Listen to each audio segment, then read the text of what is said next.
Good morning, my friends. This is the Grimflayer. Hope you're doing very well today, and you knew that we were gonna do this sooner rather than later. We have to test all the new technology that we covered in spoilers. Will they rock? Well, I've made my case.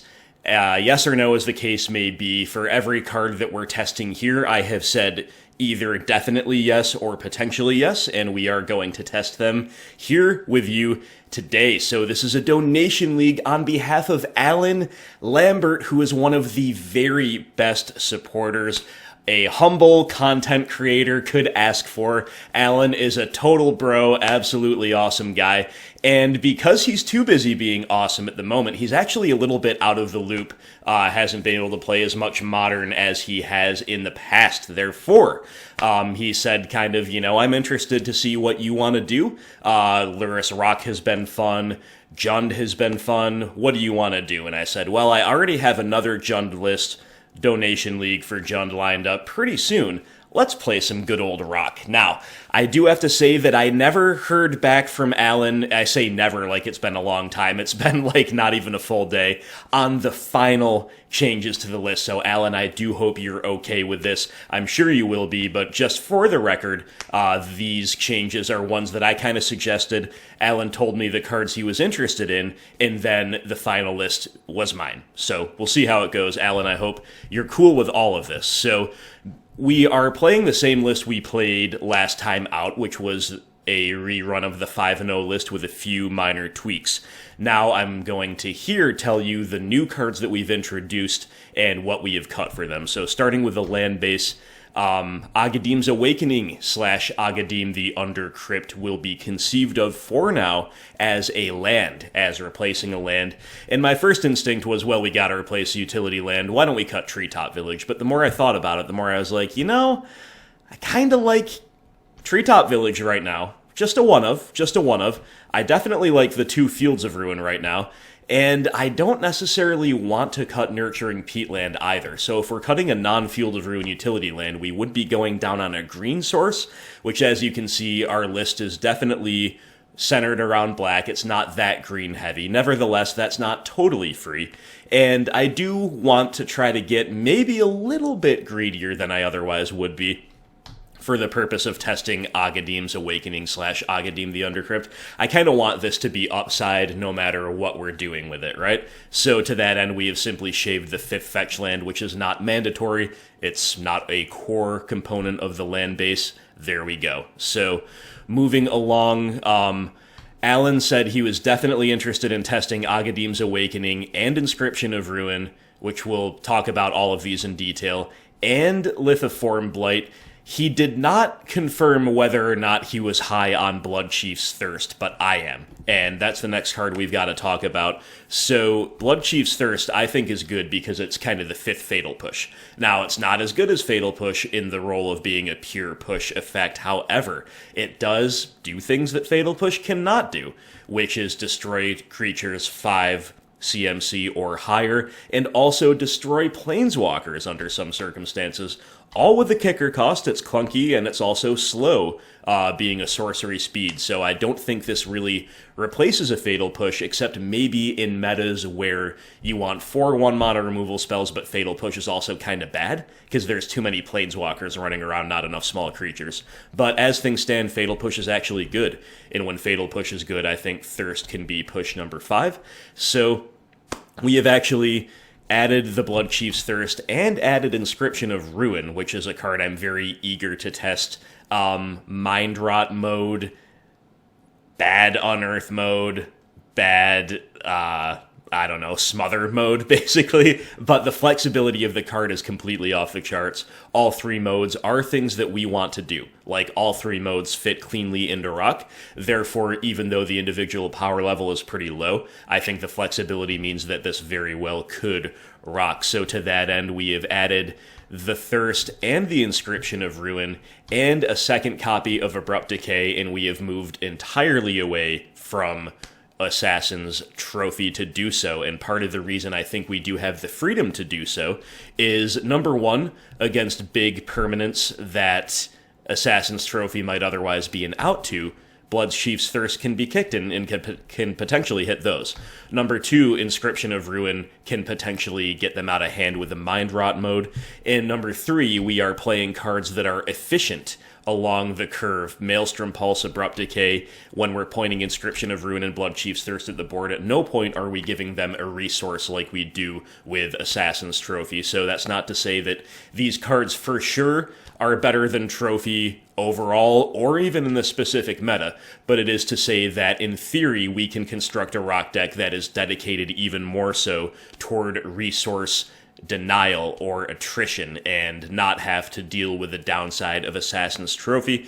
The final piece of the puzzle, in potentially not being mandated to play Trophy, is a Lithoform Blight, which is a 3 of in the side, which I think will be very good against big mana decks compared to current rock options, especially in a Veil of Summer world. Veil of Summer making Fulminator Mage that much worse. Now Lithoform Blight does get stopped by Veil too, but it comes down a turn earlier, and that can make all the difference in terms of getting under such effects. And also drawing a card, it's just got a very high ceiling compared to Fulminator Mage kind of going Grey Ogre mode as the alternative, upside to it.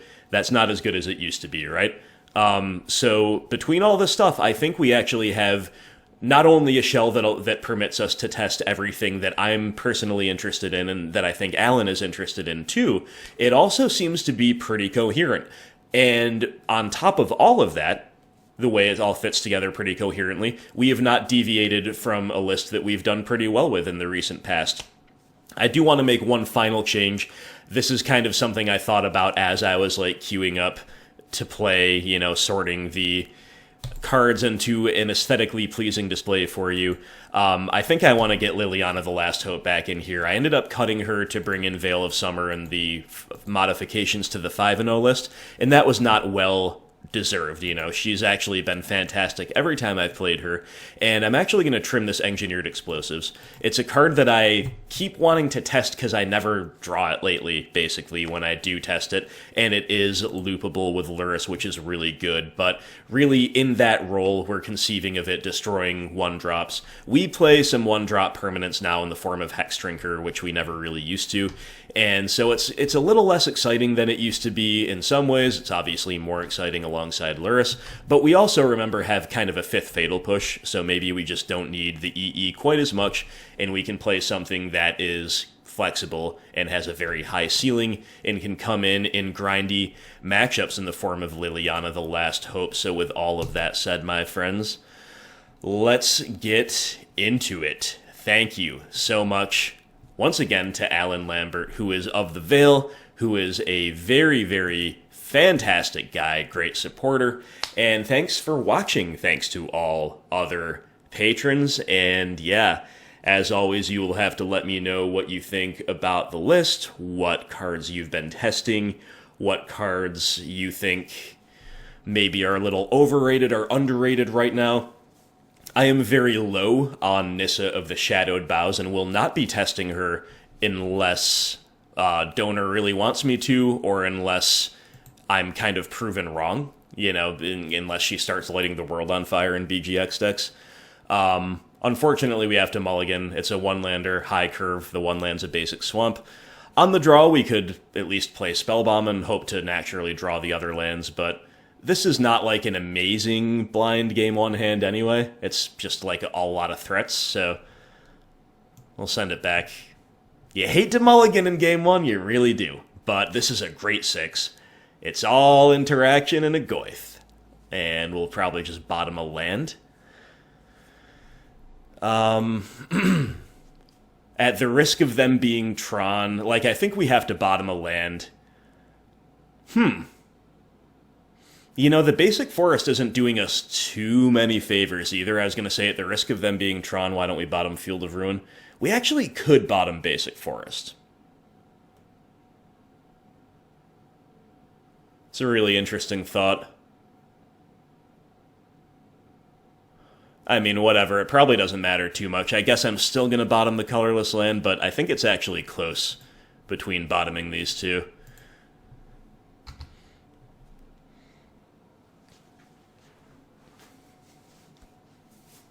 We draw like a Hexdrinker or something, it could enable us to double spell, but the opponent is Tron, and we're punished for bottoming the field. Oh, and we draw Blooming Marsh. Punished even harder. You hate to see it. You really do. I ignored my instinct to keep the Field of Ruin. Should have done so, and okay, Inquisition whiffs. Here we go, here we go. What a fun time against Tron, but to be fair, they're very far away from doing anything, so we just have to hope that continues for as long as humanly possible. We're going to take a turn off of interacting 100% to slam the Goyf this turn. Hey, there's Agadeem's Awakening.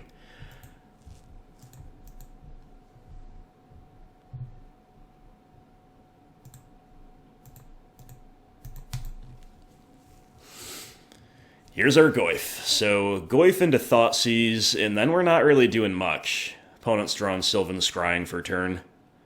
There's the Power Plant.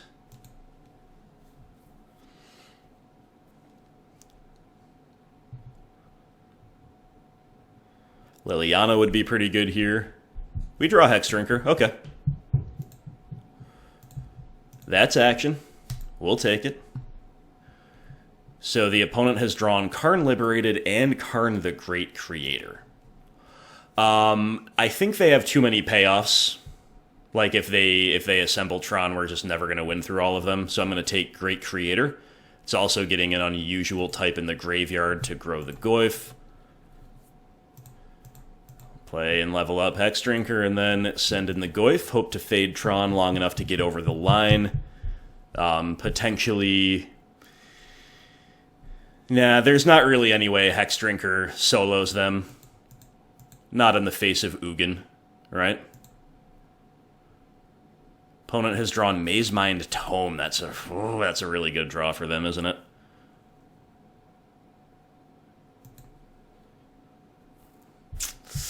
And for us, it is a land off the top. You do hate to see it.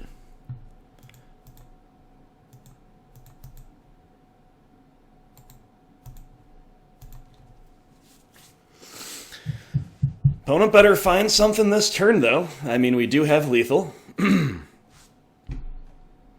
Did they not activate Mazemind Tome in any way? It's a little strange. They just top deck Ancient Stirrings, though, so... Did they have a Tron land in the top 5, basically? Or the missing Tron land in the top 5? No, but they have Walking Ballista. So if that's their play, our Fatal Push actually becomes live, and we get to push it and win, which is really lucky, but hey. We deserve it, right? Why didn't they do something with Mazemind Tome? Did I miss something there? Anyway, GG, Fatal Push, pro tech against Tron.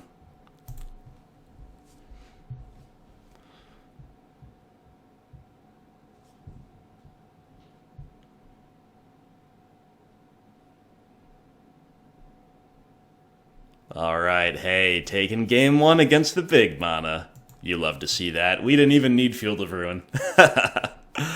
Okay, let's give Lithoform Blight its debut. And an Ashiok is playable. We don't have too much else to do. Even Ashiok's kind of mediocre on the draw. We'd be really stretching if we wanted to... Oh no, my change didn't go through. That was my bad. I was already registered for the league. Okay, so we have EE instead of Last Hope. Whatever. Maybe it'll save us in one match. I hope it does. Yeah, okay. Lithoform Blight's in. Fatal Pushes out is probably the thing to do. Do we rate... yeah, we could play Ashiok over a Fatal Push. We still have a lot of ways to, like, kill a Walking Ballista. It's not even that great against us. We can kill it with Bloodchief's Thirst, which we will leave in, because late game we can kick this to destroy a Planeswalker or to destroy a big creature. Nihil Spellbomb does nothing except cantrip, but we'll probably leave one in, because it's something to loop with Lurrus. I'm at the point where, like, I'm thinking, like, leaving a Fatal Push in is actually okay.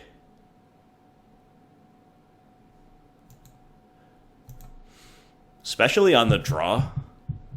Yeah, I'm gonna not play Ashiok on the draw because I just think it's pretty bad, and I'm gonna play a 1 of Fatal Push, which is also pretty bad, but, you know, like, having efficient early turns can be important. It can help us win through, like, Thragtusk and Wormcoil Engine tokens and stuff like that. I think we're gonna have to mulligan this one-lander again. Opponent keeping 7. This is gonna be the one we lose, isn't it? Yeah, why don't we mulligan looking for Lithoform Blight and functionality? Well, this is another one-lander, but it has Blight. I'll keep it rather than go to 5. I'll bottom the Fatal Push that's still in the deck, and then if we just draw our lands, our hand's okay. Opponent goes Tower into Star.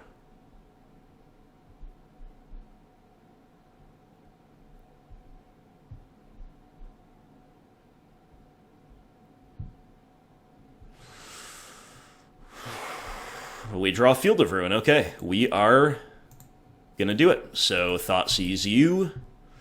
Whoa, they kept a 1-land 7? With double Ancient Stirrings, and though in a Chromatic Star.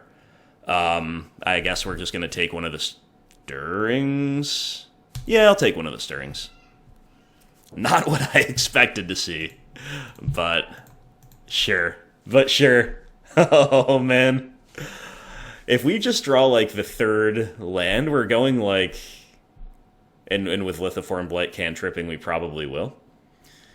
We're kind of doing some stuff. OP 2 Stirrings into a Power Plant, into a Chromatic Sphere, so it's time to Lithoform Blight the Power Plant, I guess. There's 1 unknown in their hand. We draw Inquisition.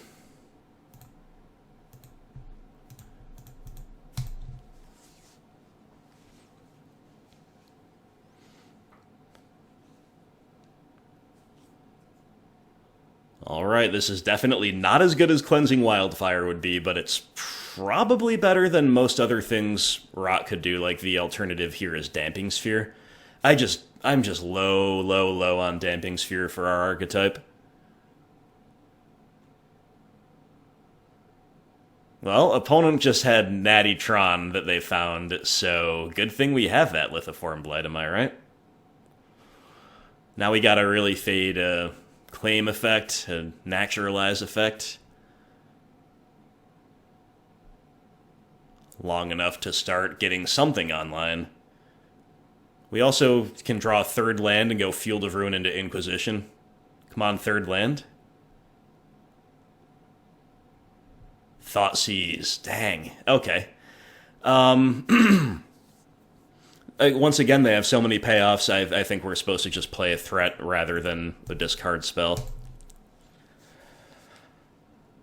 Feels so bad, man. Feels so bad. But hey, we mulliganed, we're on the draw. But the way our hand is shaped up in the first draw step or two, you know, it was actually looking like we could still get there. Now, having missed the 3rd land for so long, I do kind of question it. What if we draw it right now? We'll go field. Yes, we do. Okay. Cool. So, one option is Lily Tickup. Another option is Inquisition and Discuse. Those are both okay. A 3rd option is Mind Rot mode with Inscription of Ruin. That's okay. But I think the best option is going to be field their tower, then Thoughtseize. Probably planning to take the Thragtusk.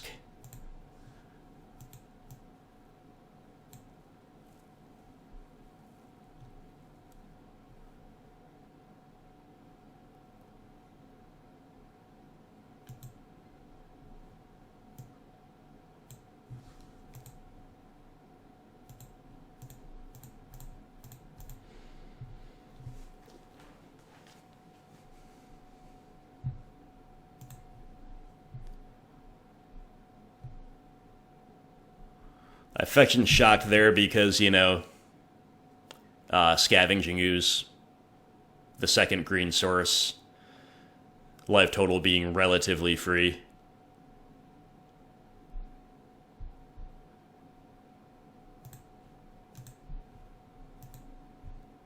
Alright, no Veil, no Veil.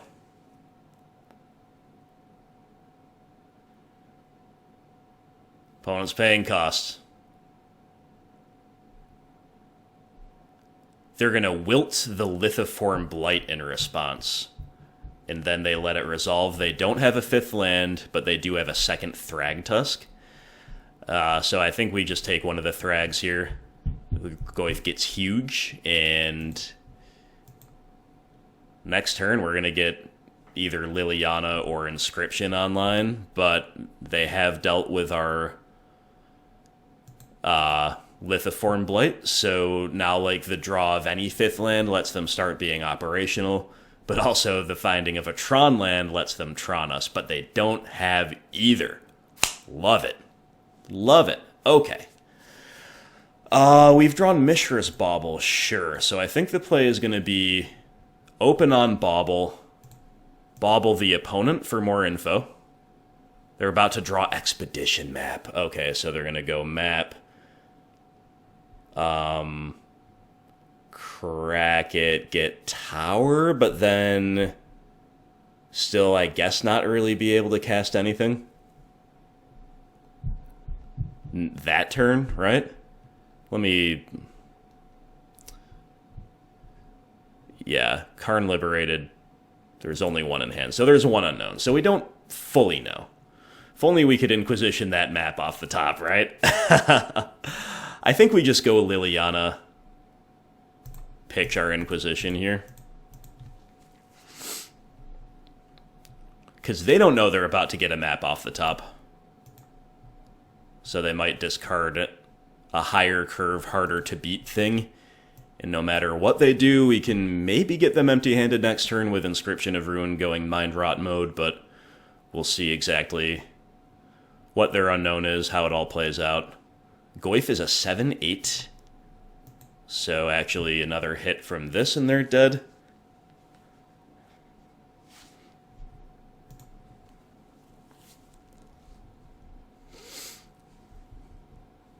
Another Goyf off our Bauble.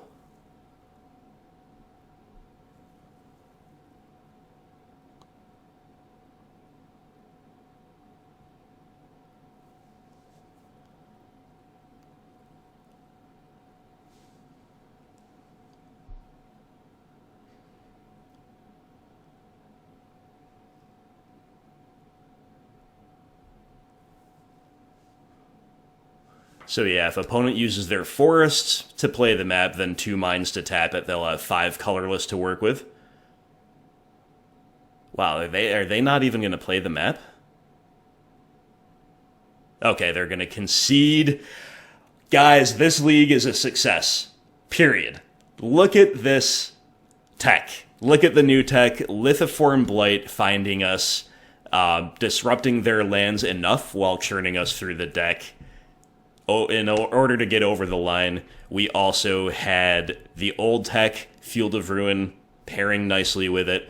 We also had Inscription of Ruin lined up, so we were about to go Mind Rot mode and get the opponent pretty much hellbent when they had a lot of really hard to beat payoffs in hand. So I'm so happy. Round 1, 2-0ing Tron on the back predominantly of a lot of new tech looking really, really promising. Well, who's happier than us, right? And we are here for round 2 on the draw against Fluffy Wolf 2, who is a content creator who I've maybe watched once or twice. I was favorably impressed by this person, and as far as I know, they play red-based decks often with a prison theme. That's my understanding. It's obviously an incomplete understanding, but we might be on camera on the other side as well as on this side, and we might be against some kind of red prison-ish deck. I think our hand's okay. I don't know how good if Fatal Push is good, the hand's great. If it's not, it could be a little one-dimensional. I'd rather be on the play here for sure. But I am gonna give it a keep, and we'll see how it goes. If they're a Blood Moon deck, well, we've got 2 basic swamps. We can cast everything in our hand off of those, so, hey. We'll see. In general, a discard spell is where we want to be. Against, any deck. Alright, anyway, Balaged Sanctuary. Okay. Doesn't look like a red deck to me, but you never know. This is kind of the regrowth land. Pretty cool. I wish we were against a Blood Moon deck, because we're just drawing basic lands, right?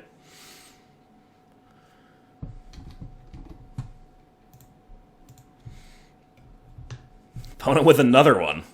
Well, you got it. Okay, can this seemingly mono-green deck remove a Dark Confidant? Well, we're about to find out. They might, I'm sure they are just as likely to be on another color as anything else. Like, it actually doesn't make so much sense to play this in a mono-green deck, just like in a broad structural sense. Wow, I don't know what's going on here. Opponent shocking in another green land. Oh, okay, it's Belcher. Sure, I haven't played against it yet. Recross the paths. Okay. I should have done my homework on this deck. I'm probably gonna punt against it. But sure. We'll try our best. So, this is how they stack their library, I believe. And I even had the Dogfish being so kind as to do like a write-up about it in my Discord. I was just, since he did that and since the deck has been here, I haven't had time to like fully process it. I read it, but I don't like know what's going on. I was at work while I was reading it the first time, and since then I haven't had a chance to do much besides do my all of my life obligations and then come straight into a league here for you. So,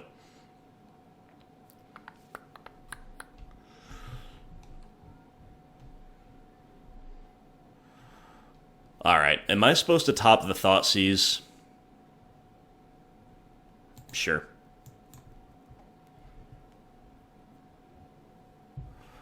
Opponent's gonna put Reforge the Soul on the top, I guess.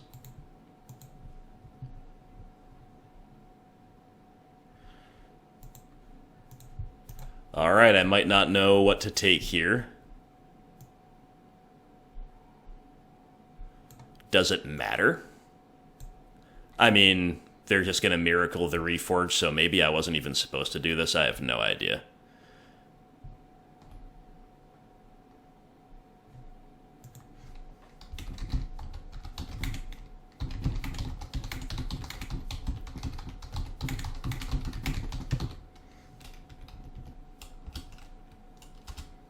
If I could spell, that'd be cool.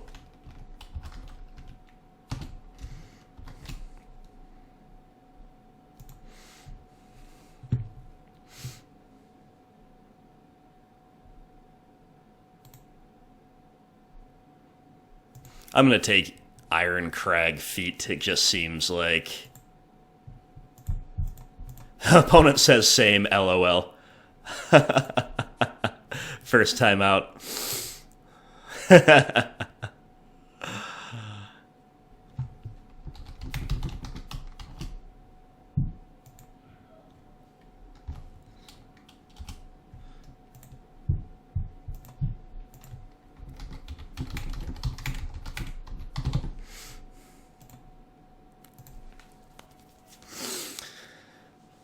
Nice to hear from the opponent there, and, they seem to not be an expert with the deck just yet.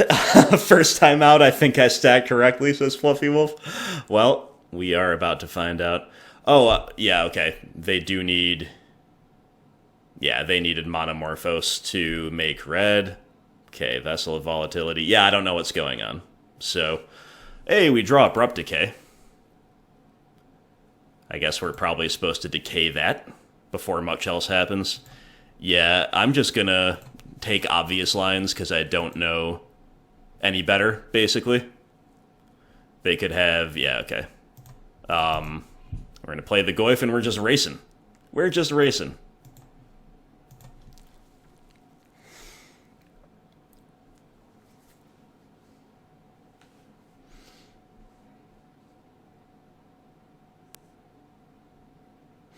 OP going to town with some Monomorphosi. I'm gonna really have to figure this deck out. It looks a lot less intuitive. Like, when I first saw the old Belcher decks before these new printings, I was just like, yeah, okay. I mean, I might not know the Belcher strategy inside and out, but it's pretty obvious what to do to disrupt it. But here, it's just kind of like, your guess is as good as mine. Oh, man. But the point for anybody not sure why Belcher is back on the map, here's the namesake card. It's a 4-mana artifact, tap 3 in it, reveal cards from the top of your library till you reveal a land card. Goblin Char Belcher deals damage equal to the number of non-land cards revealed this way to any target. If the revealed card was a mountain, it deals double damage instead. But they don't play any actual lands here, right? So it's pretty cool. For them to have the upgrade of all of these modal double-face cards that are lands. Opponent says, I've goofed. Okay, there's a Charbelcher that they play, but I guess they goofed because it gave us a chance to destroy it.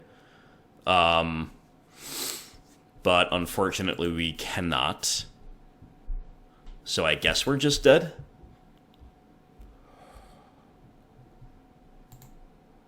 Ooh, if Inscription of Ruin was a Decay, or a Pulse, or a Trophy.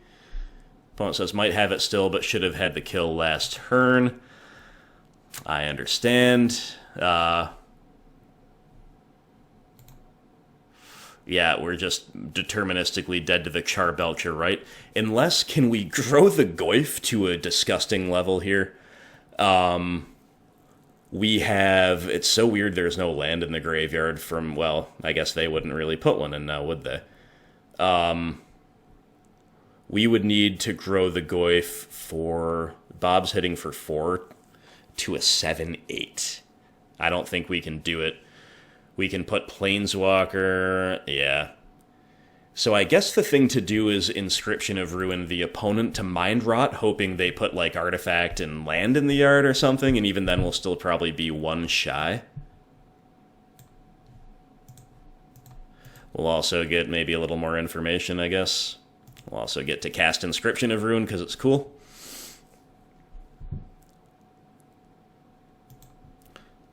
And then I'm going to Inquisition myself to put Liliana in the bin to grow the Goyf.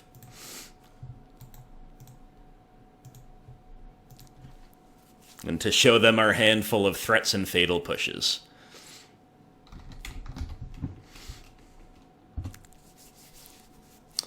And we get belched down to -35.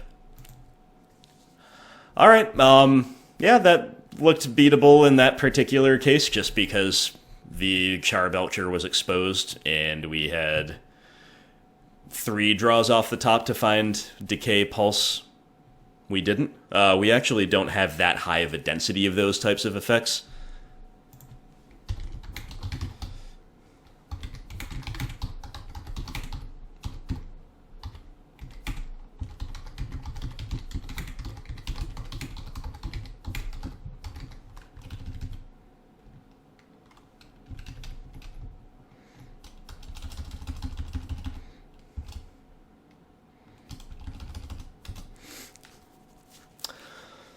Alright,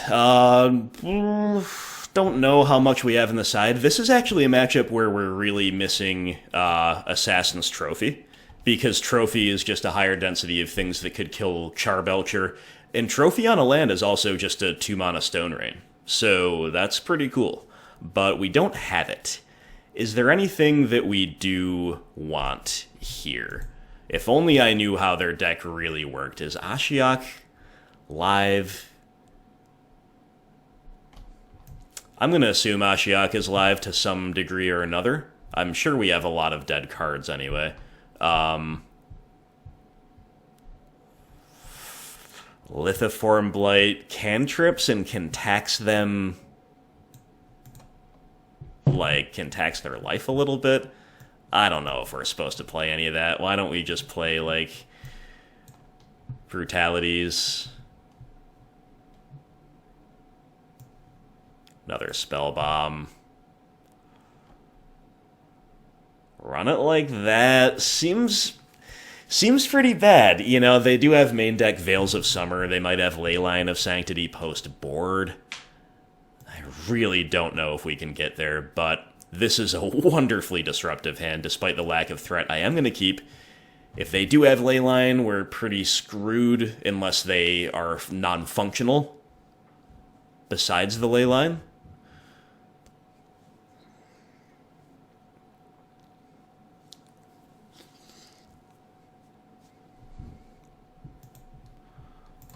No Leyline.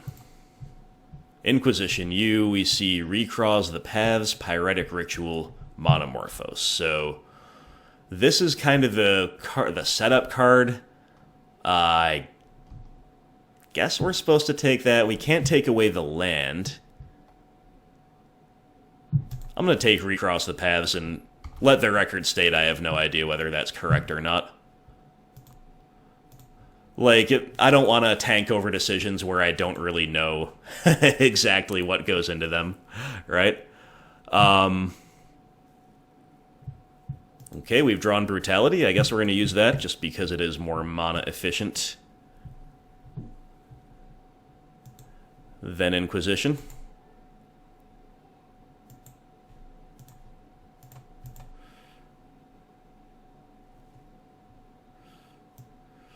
Okay, so we could take another land in the form of taking away Turn Timber.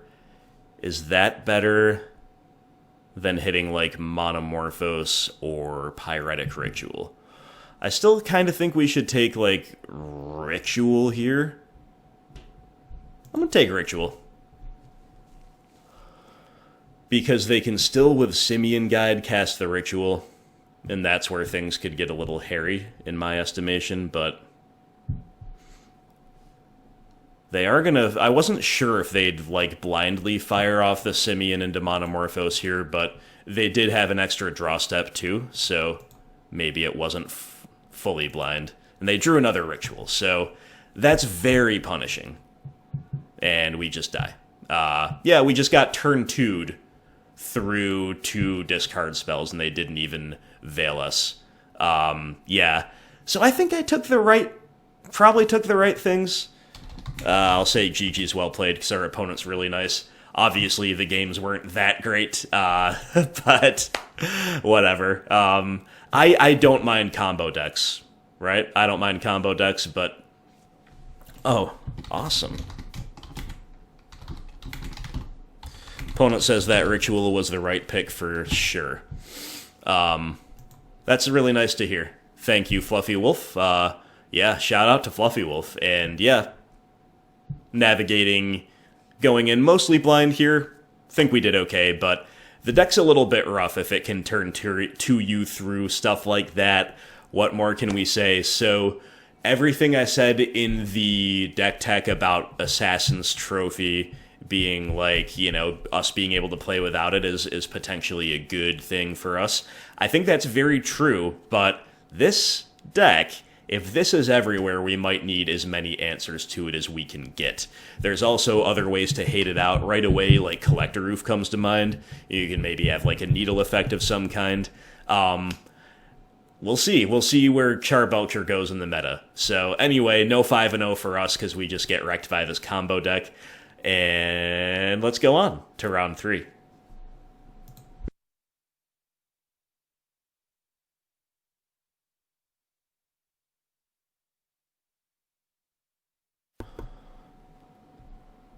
Well, we find an opponent right away.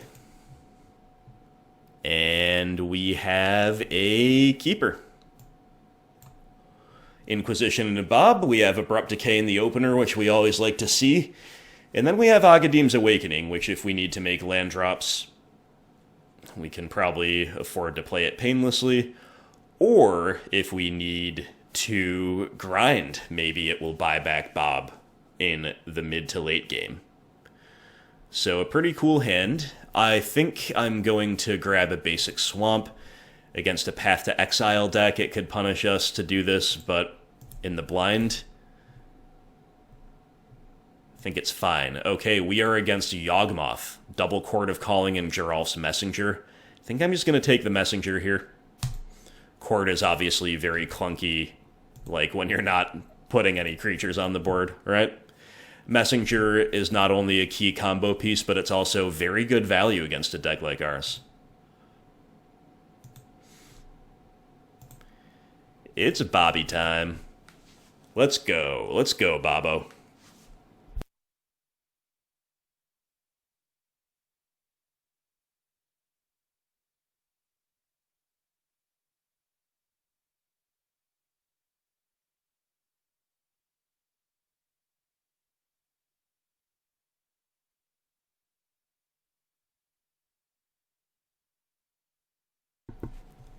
OP has fetched an Overgrown Tomb, then deployed another one tapped. We're untapping with Bob, and we've got Hexdrinker, which is a great draw. Because not only is it just like a proactive threat, it is also something that if they start interacting or if we have to like make trades can be also bought back with Agadeem's Awakening.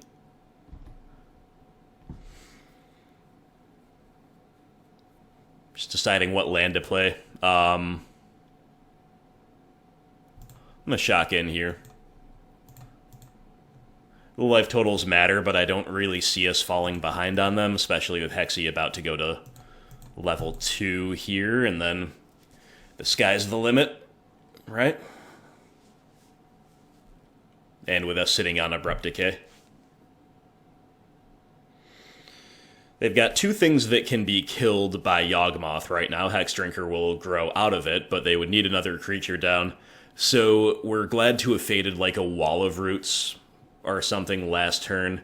I mean, not that we couldn't kill it, right? We just go Hexdrinker, decay the wall. But if, imagine a world in which we couldn't do that, then they would be powering out a turn 3 Yawgmoth and killing their choice of Hexy or Bob and drawing a card while cashing in their Dork. So just things to think about. This deck seems to be making a little bit of a comeback. I saw it a little bit when there's a lot of hype about it, and then I didn't see it for quite some time, and this is, I think, the 3rd time I've seen it lately, like in the past week and a half or 2 weeks, and I don't play that often, you know? So when I see a deck 2-3 times, you know it's coming back, right? OP tank in here. Hope you guys are having fun. I'm having fun despite getting just belched on in round 2. It's going to be hard to dampen my spirits after that round 1 win against Tron, right? And our round 2 opponent was so nice. And I don't know if I ever finished this thought, but I actually don't mind combo decks at all. It's when combo decks start main decking Veil of Summer and it's a free roll, then we might have problems. But besides that, you know, it's kind of whatever. Opponent still hasn't done anything. I'm going to lead on Bauble. And we could Bauble the opponent to see what they're going to do. I think maybe I'd rather Bauble myself to control the draw. Because I kind of know, like, we're just looking for ways to kill Yawgmoth. Because that's the only thing I really am that scared of right now. And we're about to draw Swamp.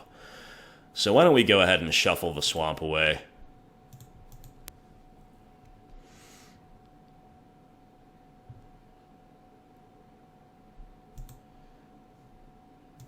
And then just put the Hexdrinker all the way to level 6. Technically, we should have put him to 3, then attacked, but I think it's obvious they're not really doing anything right now.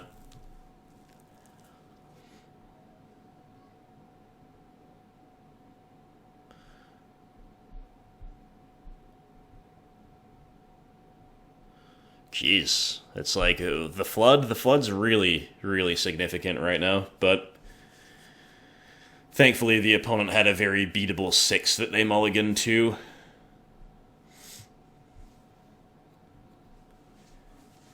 And like, even if they're hard casting a Yawgmoth, are they really going to be able to beat level 8 Hexdrinker? I hope not. We'll be able to put Hexy to level 8, hold up Abrupt Decay, even if we once again do absolutely nothing with our double draw. Opponent's doing nothing, they're going to pass. Maybe they're going to try to cord for a blocker or something. We'll flip Lurrus. Alright. So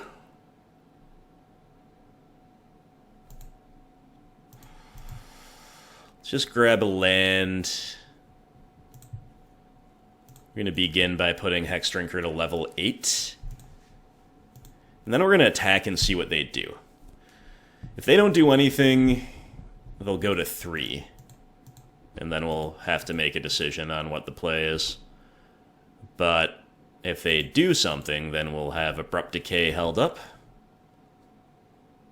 And can also follow up with an Inquisition. Dryad Arbor.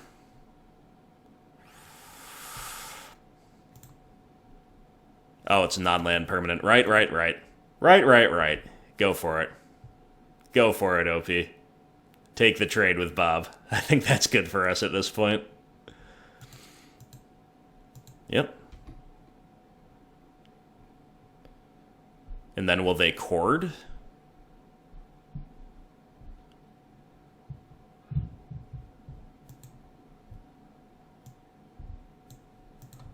They will. So I think we're pretty clearly going to Inquisition and then decay whatever they chorded for once all this resolves, but technically it is better practice to Inquisition and then see, I guess. And note that even though we're flooding, all of our lands in hand are... Oh, Yawgmoth, huh. Yeah, I should have known they could chord for something that's a pain to deal with, but hey. Alright, yeah. Inquisition you. We can at least take that other chord, if nothing else. They have Eldritch Evolution.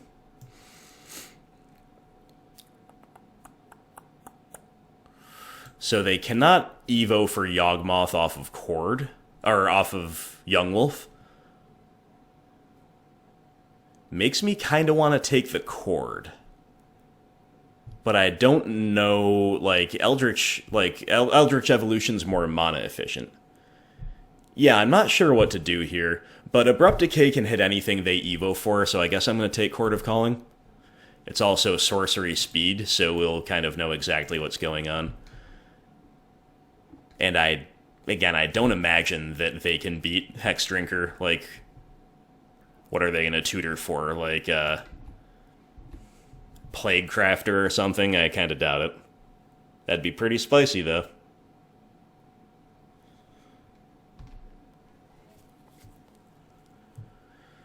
Did opponent... Why are they fetching? Did they just top deck Yawgmoth?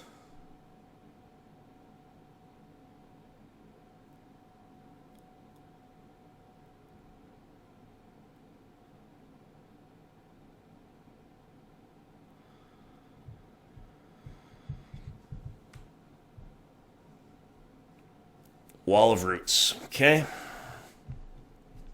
They can double spell this way. Now they can Evo into Yawgmoth. So... Oh, they're gonna go for the more value play of Yawgmoth. Okay. Curious to see what they're gonna get. So their hand is just Urborg. And nothing can obviously block our mini Progenitus.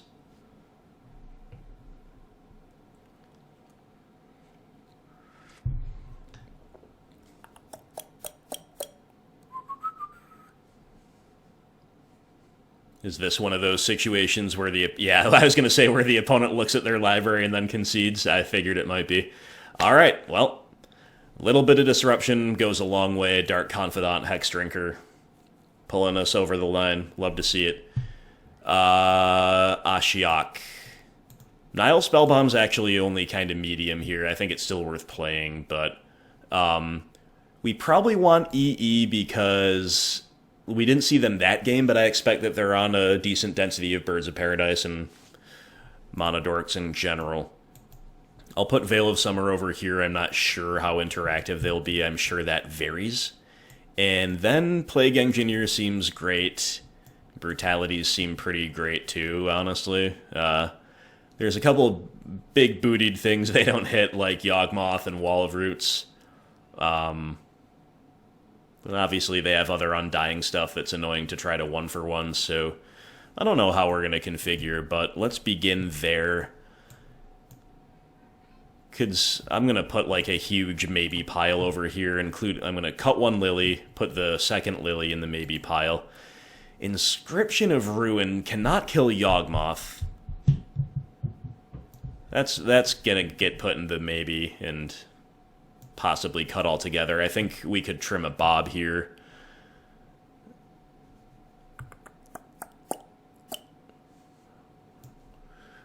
I think trimming around the edges is the thing to do in this matchup because it is kind of mid-rangey, kind of combo-y. There's a lot going on. So I'm going to begin with the notion of cutting around the edges like this, like that. Now we need to make 5 more cuts. Should we be playing with Veil of Summer? I'm going to say no until I see major reasons to.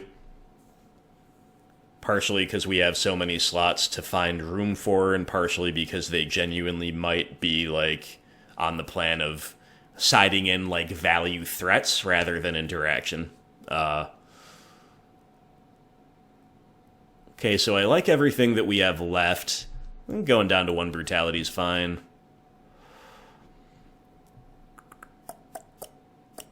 Maybe all the way down to 1 Lily of the Veil on the draw is fine. I like everything else, so are we going to play without Inscription of Ruin? Unfortunately, I think the answer is yes. Let's see how we do with this.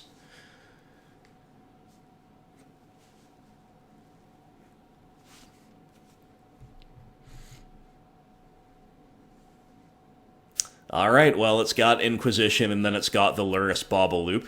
I think that's good enough to keep, but it's probably pretty soft to their explosive progressions. Like, we can't kill a turn 1 Mana Dork, and then if they're powering out Yawgmoth early, yeah, it could be a little rough for us, right? But I think this is the sort of hand you keep. I don't think you can mulligan that aggressively in this very value-oriented matchup. And opening on a discard spell, really nice. We have just a metric ton of cards we're going to see. Opponent just, like, representing Veil of Summer. I'm actually not gonna Inquisition because of that, and because we've drawn something else proactive to do in the form of Spellbomb. Like, sooner or later we will have to see what we can see.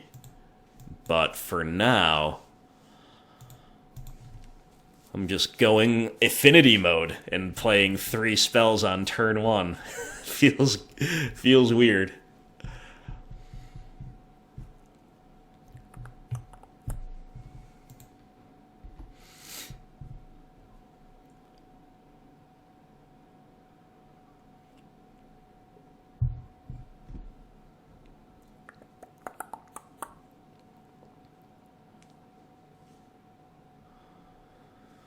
So the real tell for Veil will be if they play a second land untapped into a 1 mana creature.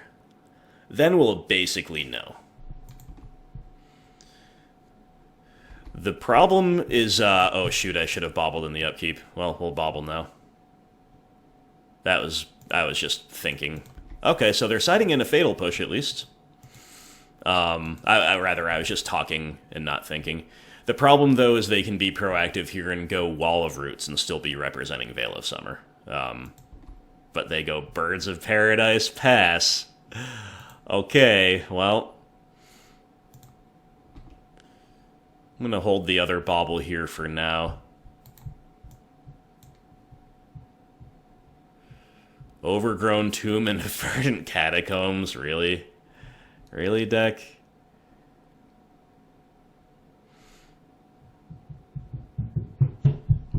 Alright. I'm going to Bauble myself, see what's on top. Looking for a kill spell that can kill a Yawgmoth. Instead it is Abrupt Decay. Interesting. Do we want to draw Abrupt Decay? Like, we're flooding in its action. But if they have everything going their way, it's not good enough. But maybe, like, we just have to, at this point, assume that some of our stuff is going to hit, like we're not going to get Veiled here with this Inquisition. So I'm going to take the optimistic play of leaving the Decay on top, Inquisitioning the opponent, and if they Veil us, so be it, right? They don't. It's Strangleroot Geist and double Eldritch Evolution. Well, the evolutions are a little redundant in some ways with the Yawgmoth, so I actually think we take Geist. And then we will have to see whether they fetch away the Fatal Push or not. But either way, we are getting turn 3 Yawgmoth, and that's rough.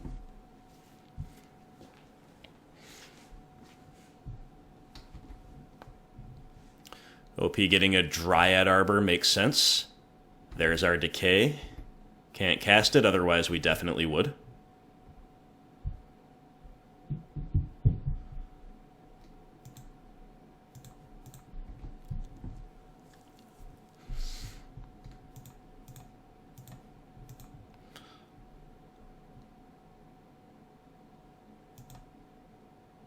Alright, we draw Ashiok, not very good here.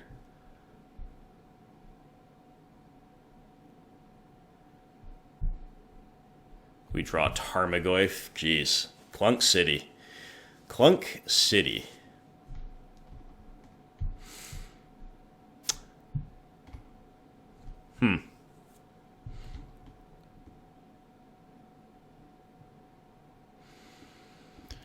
So I was just hoping we would draw some other 1-mana spell or kill spell for Yawgmoth, because if we had the kill spell for Yawgmoth, that's what we do, even though they can maybe find another one at some point. If we had a 1-mana spell, then we use that, whatever it is, and decay a dork. Since we have neither, we could still decay a dork, and I still think it's actually okay. But then OP will Eldritch Evolution into something that is great to sack with Yawgmoth, and we have kind of not used our turn that efficiently. Nevertheless, I'm still just going to decay the bird. Like, I don't think I'm quite desperate enough to play Lurrus out yet. But the other line was, of course, more mana efficient, just like Lurrus into Bauble. And maybe we should have just done it. I don't know. Like, I'm just kind of all in on them getting too clunked up and us finding a removal spell next turn. That's the idea.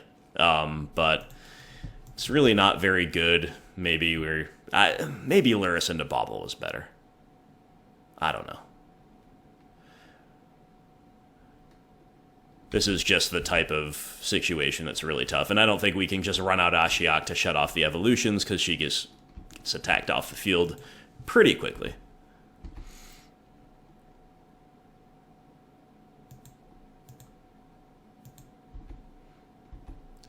Okay, OP has drawn a land. There's one unknown in the hand.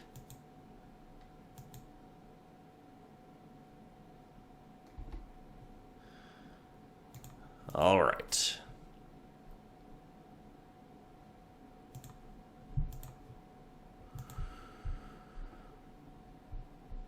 Dark Confidant.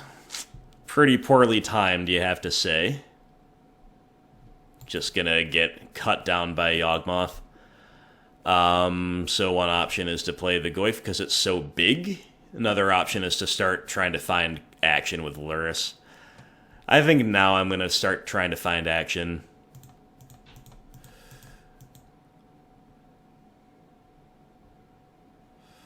And I'm going to buy back Bauble.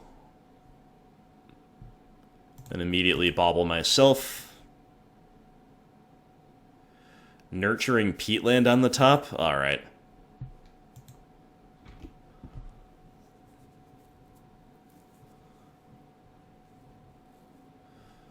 Let's go to the opponent's turn.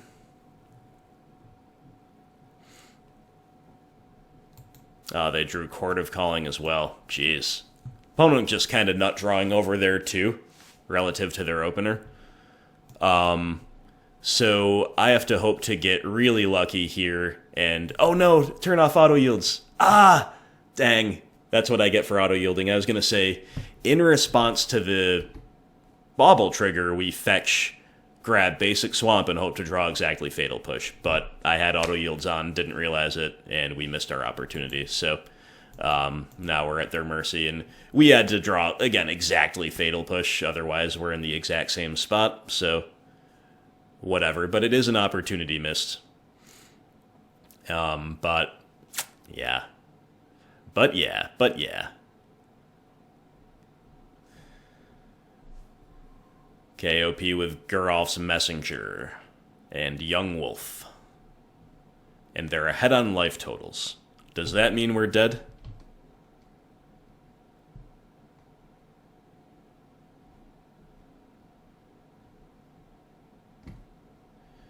So they put the counter on the wolf, they get this back. Yep. Then they can sack the wolf again. Okay. I can concede to that. Yep. We needed exactly Fatal Push, I guess, before they could cast. Before they could go to their turn, but auto yields, man. Auto yields. So, on the play, a lot of our cards that we've left out get a little bit better. Still think maybe like 2 Dark Confidant's the right number. I still don't know about Veil of Summer. We saw Fatal Push, but we also saw that their main plan remains just like present these undying threats and try to find a Yawgmoth and try to make us beat that. I think we're probably going to configure pretty similarly to how we are now, post-side.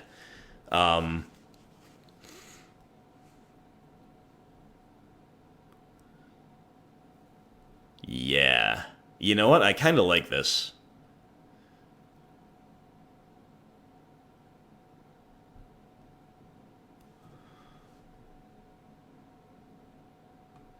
Let's run it back. Another option, I mean, it sounds dumb, but you could consider cutting Tarmogoyfs and going full control mode. But I don't know how correct that is. Anyway, we will keep... This hand looks pretty good. I'm just going to run out EE blindly on 1, and I think that will be correct.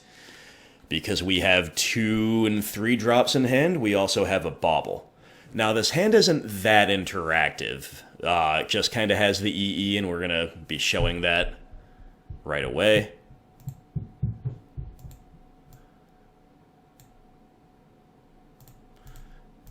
But we're on the play, we have good threats.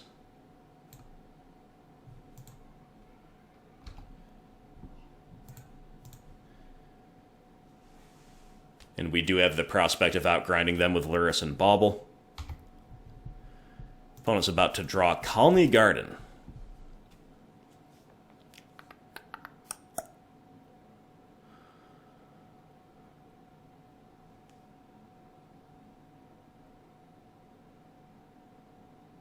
But they play Forest and they're running out Young Wolf into the EE. That's not a good trade for us. Not at all. We just draw another couple of threats. Man, oh man. I kind of hate when this happens on Rock, when you have, like, a piece of interaction in some redraws, and there's a lot of merit to your hand, but then you just draw, like, only threats, and you get a little stuck on lands, and you're not drawing interaction. That's a really good way to lose with Rock. But, in anything but, like, a mid-range mirror, maybe against control. But, you know, we are sticking a Bob. Hopefully he will stick. We have resolved a Bob, I'll say. Hopefully he'll stick, and hopefully he'll draw us lands and interaction, and we'll bury this opponent. We also might be forcing them to slow their roll a little bit with 1-drops in the face of this EE. Who knows?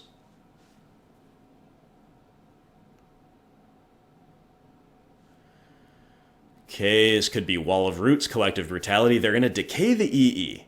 Alright, well, hey, better than decaying our Bob, I think.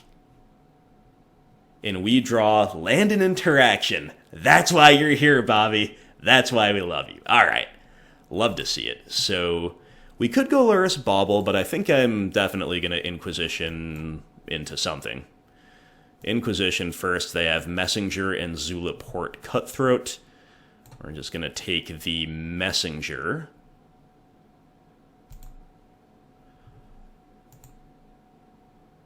I'm gonna get a Goyf down. Like, playing Scooze is kind of interesting, but with only one green source, I'm just gonna play the Goyf, and we have every chance of using all of our mana for the near future, so...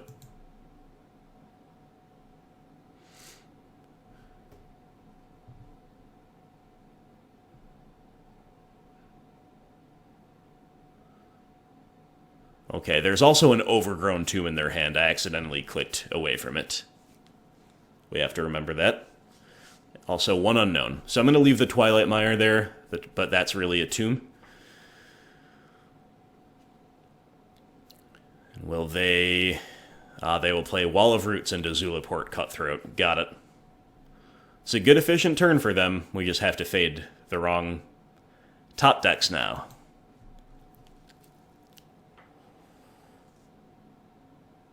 And we're drawn 2 per turn. Bobby flipping painlessly with a land. Love it.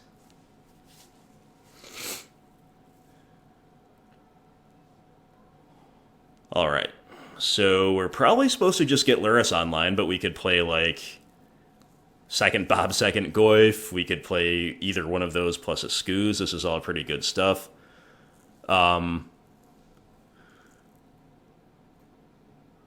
One thing we could do is play a... If we are committing to Scooze, we could play a Scooze, then attack, making their blocking prospects that much worse.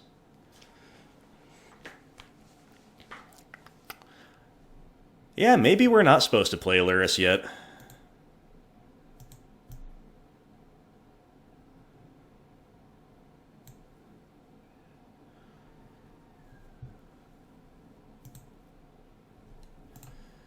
The Goyfs are 5/6s now? Yeah, I'm just going to play a Scooze.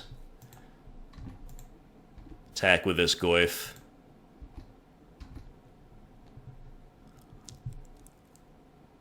No blocks.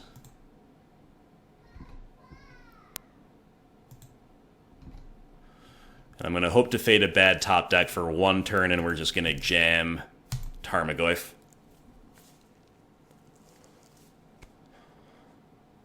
One time nothing, OP. One time nothing.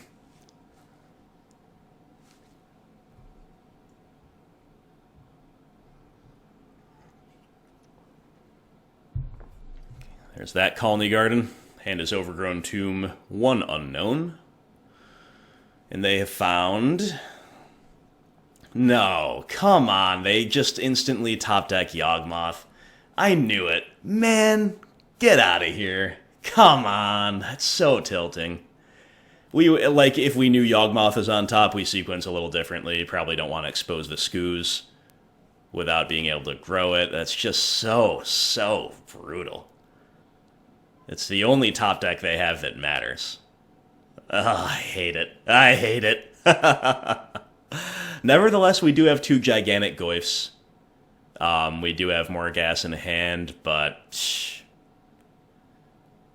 hard to imagine getting more unlucky. Really is. Really is.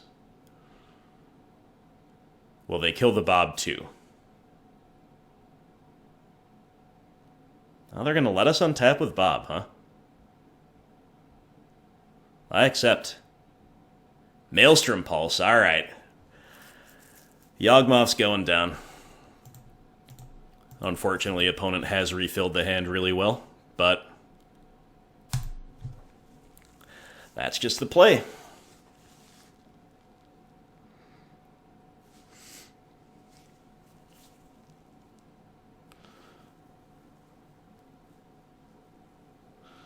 Pretty unfortunate that our land for turn is Blooming Marsh, because it'd be nice to play another Dark Confidant after they do whatever they're going to do here. They just let it resolve. Okay.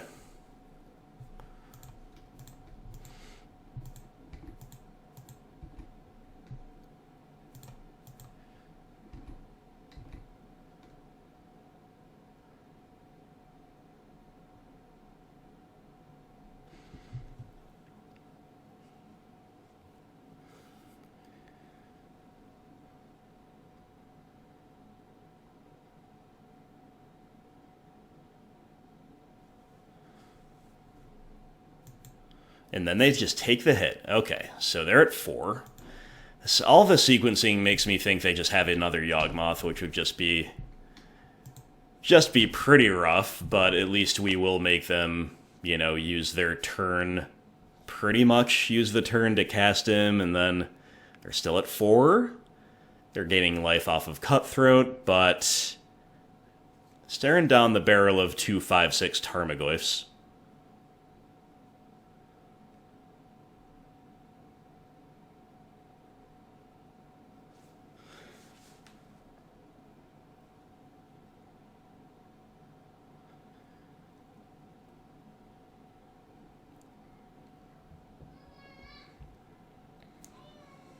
We just have to, like, catch a break from their top decking because we still have such inevitability with Lurrus waiting in hand, with apparently them not that interested in answering our Dark Confidant. They have passed up 2 chances to do so. Remember, they decayed the EE instead of the Bob, and they also neglected to Yawgmoth away the Bob.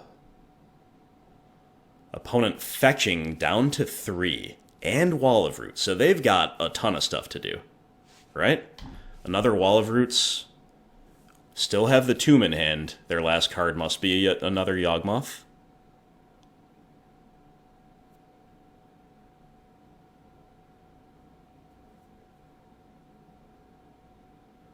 Or, okay, or a way to get one. Sure.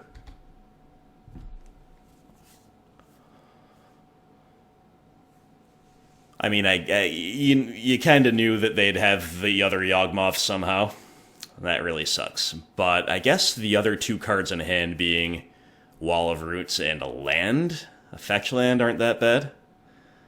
But opponent will get to see some more cards here.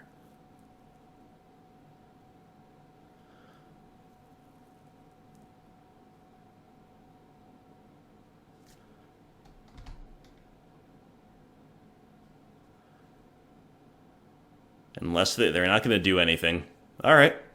Come on, Dark Confidant. Do it again for us. Agadeem's Awakening. No, we flip a land and take 3? That's so bad. GG, new tech. GG. Man, that really sucks. Nihil Spellbomb. Nihil Spellbomb.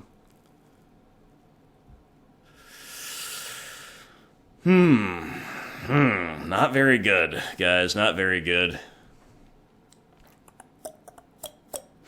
But we do have the Goyfs.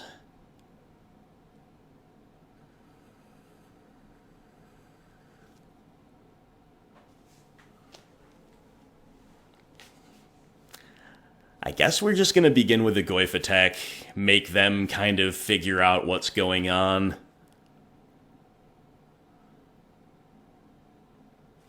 And then almost certainly play Lurrus into whatever looks best. But they just get to, like, I want to, like, almost play Spellbomb and crack it immediately looking for removal for Yawgmoth. But it's only Fatal Push that we could draw. Bloodchief's Thirst will be...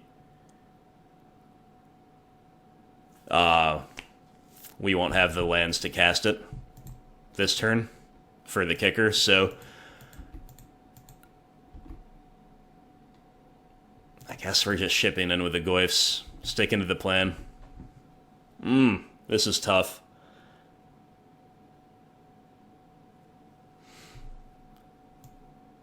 Okay, now they get to pay a life and sack either of these, both of these, and it's pretty free because of Cutthroat.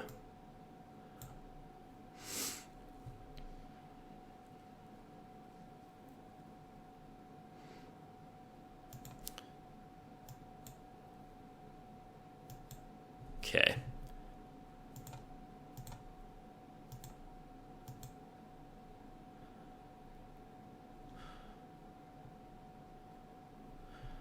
So we buy back Lurrus.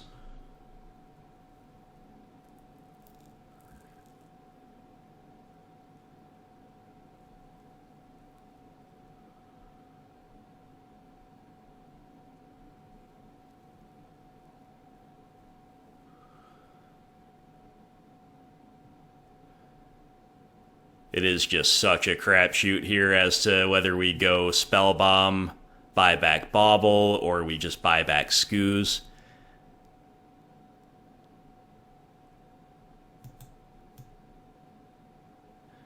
I think Bauble and Spellbomb gives us the most outs.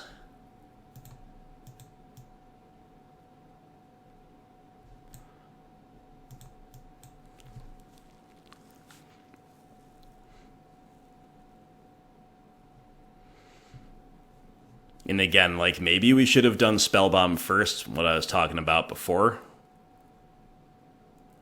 It's just so hard to say.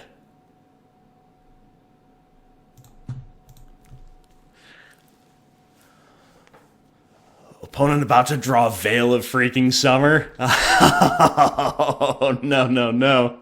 Oh, I hate this. I do hate it. We draw Abrupt Decay. Wow, yeah, just in time. Just in time against Veil of Summer. Come on. I don't know if I've played this last part optimally. I got tilted when we had them just, like, lined up, and they just immediately top deck Yawgmoth. But it has been a good game. Has been an interesting game.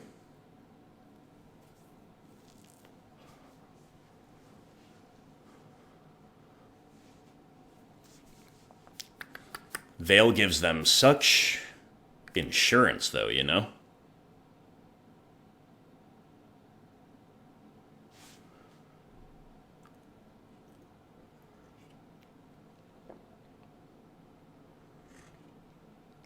This one's going all the way down on the clock, unlike our first couple. Hope you guys are enjoying it.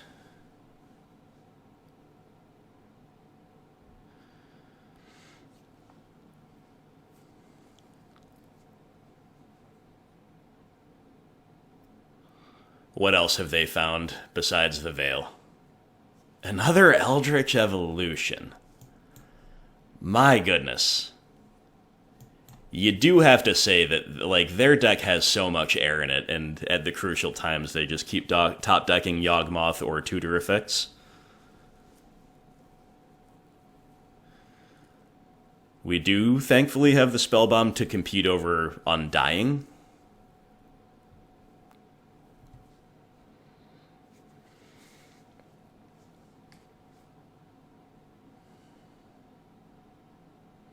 Geralf's Messenger. Yeah, dang. The life loss.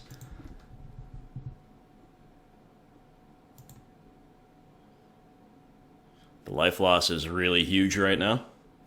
Conjunction with Zulaport Cutthroat. They can also kill Bob, but they could also let Bob untap and potentially kill us.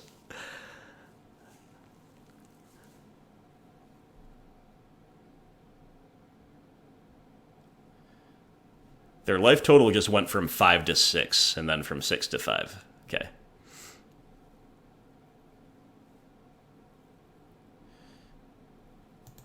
I cannot believe they top deck the Eldritch Evolution. Oof! Really can't believe they top decked the Yawgmoth. If they just didn't do that for one turn, I think we're like 90-10. Just one turn.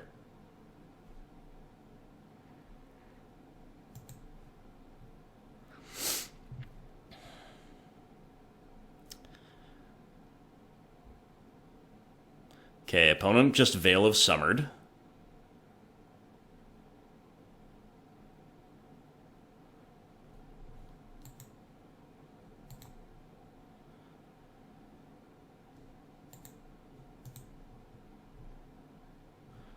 We found Liliana of the Veil.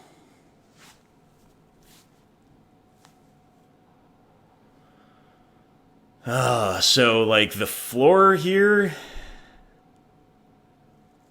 Yeah, okay. Yawgmoth has to sack another creature, right. Okay. Alright, Bob, one-time painless flip, please. Please. Yes, Dark Confidant! Let's go! Let's go, Bobby. See you later, Yawgmoth. I don't even know what to say. That was insane. As I say, there's many different ways we could have played those, like, the latter half of this really intense game. I don't know that it was optimal. I don't really think the opponent was optimal in a couple cases, but we'll need to go back and re-litigate this, perhaps with a fine-toothed comb. In any case, opponent lets Dark Confidant live for the entire game. We are rewarded for that immensely, and, Dark Confidant kept us in it in the mid-game against the Yawgmoth value engine and all the inherent value of the Undying creatures, right? And then, at the end, despite that, it looked like the opponent had navigated to a spot where Bob is likely to kill us, and Dark Confidant never didn't have it. Blooming Marsh off the top. Love to see it. And we are back for round 4 after that hype win against Yawgmoth. We'll keep. We're really hoping Fatal Push lines up here. But even if it doesn't, against a lot of the decks where push doesn't matter, at least we have some of our most aggressive threats, right? So we'll have to see how it all goes. But, on the play against a mulling opponent, we could do worse than Hexdrinkers and Goyfs if we are not sure that our interaction is going to line up.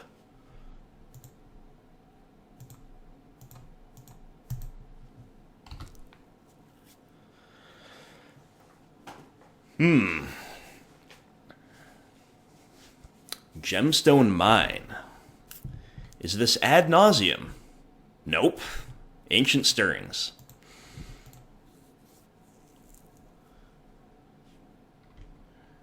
We love the Weatherlight Gemstone Mine, such an understated, beautiful land. Castle Garenbrig, okay. Okay, I see you. Lurrus of the Dream Den. More threats, not really what we're after, but go off. But go off, deck. We've got to get a Goyf down. Against Castle Garenbrig decks, a lot of the Fatal Push targets are at CMC 3 if they're on like Azusa or Dryad or something. So in a way, we could have let on Peatland and seen what we could see, but also, our life total's not completely free. We're operating off Peatland every turn for the rest of the game, most likely, especially with Hexy around. So we'll just see. Hopefully we don't get punished too badly, but I also, again, do envision using every source of mana. Finally, if we really have to, we can generate Revolt by cracking Peatland. Like, if we start flooding, that'd be fine. Opponents found Amulet of Vigor. Yikes. But do they have a bounce land to make their opening amazing? Obviously they do. Okay. Well, we're about to see how Lithoform Blight performs in this matchup. I think it's going to be kind of medium compared to how good it was against Tron. Oh, we found Inscription of Ruin. Now's not the time for it, but that's actually probably a decent find. But it's just going to be threats time. This is the type of matchup where we could definitely be doing way better things, especially because the Goyfs are so small. But we'll see.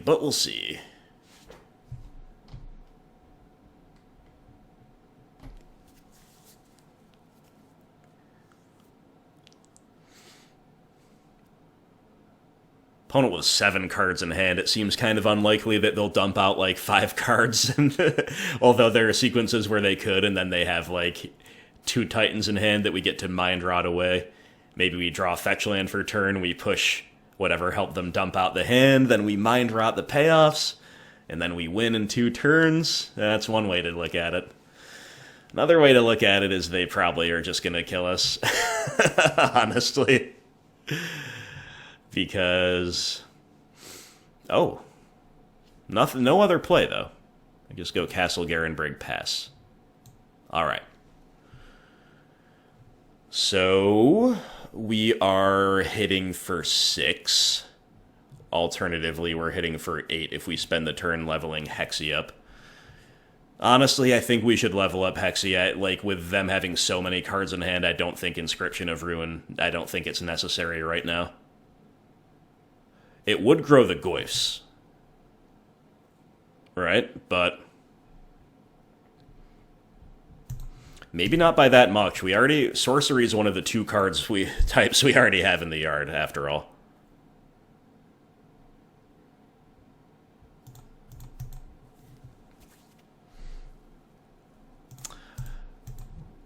Okay, we're just all in. And the opponent's at 6, and unless they can beat Hexdrinker, even if they go off this turn to make a huge board state, like, they are just dead. Sometimes just the fat green dummies on the play is good enough.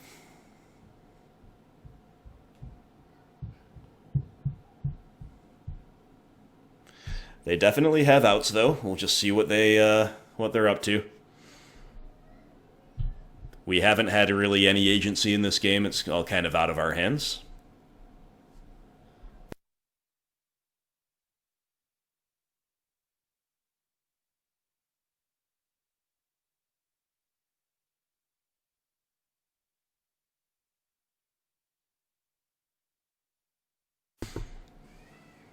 Here comes you-know-who. One of the great nemeses of this channel, Primeval Titan.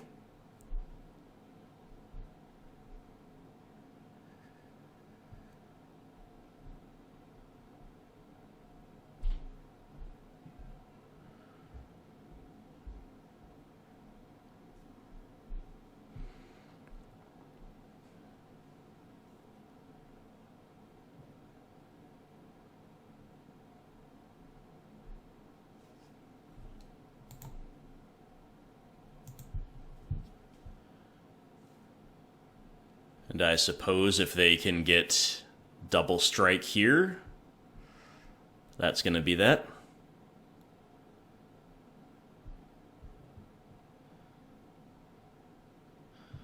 And I don't think there's really anything else we could do. Like, I think making them be able to go off this turn is probably correct. Technically, if we had sat back with a Goyf, then we would be not dead. But we don't have any way to beat the Titan right now. The Titan also is vigilant, so they wouldn't be dead on the crackback.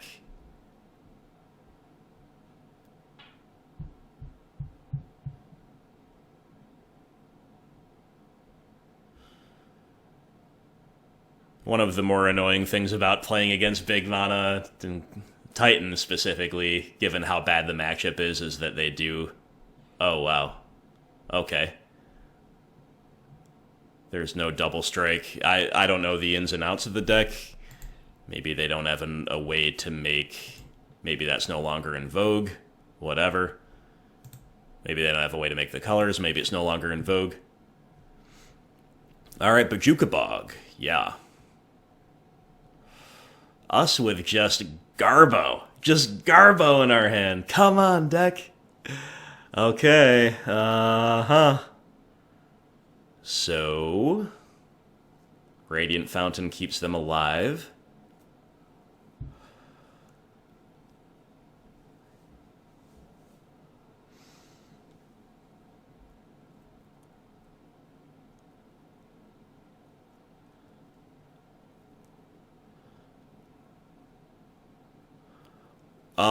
We're not going to be allowed to... Oh, wait a minute. Okay. What if we make Hexdrinker level 8, swing, and after they block, we push the Goyf that was blocked to get lethal? If they don't have any interaction, I guess that's the line.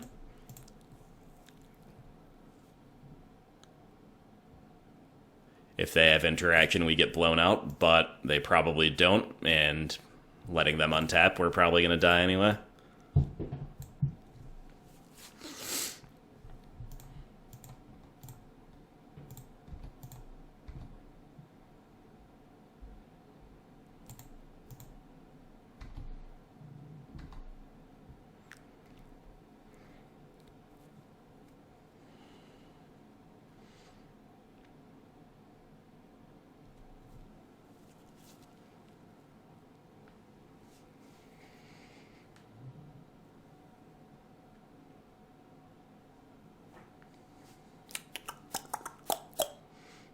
What's it gonna be, OP? What's it gonna be?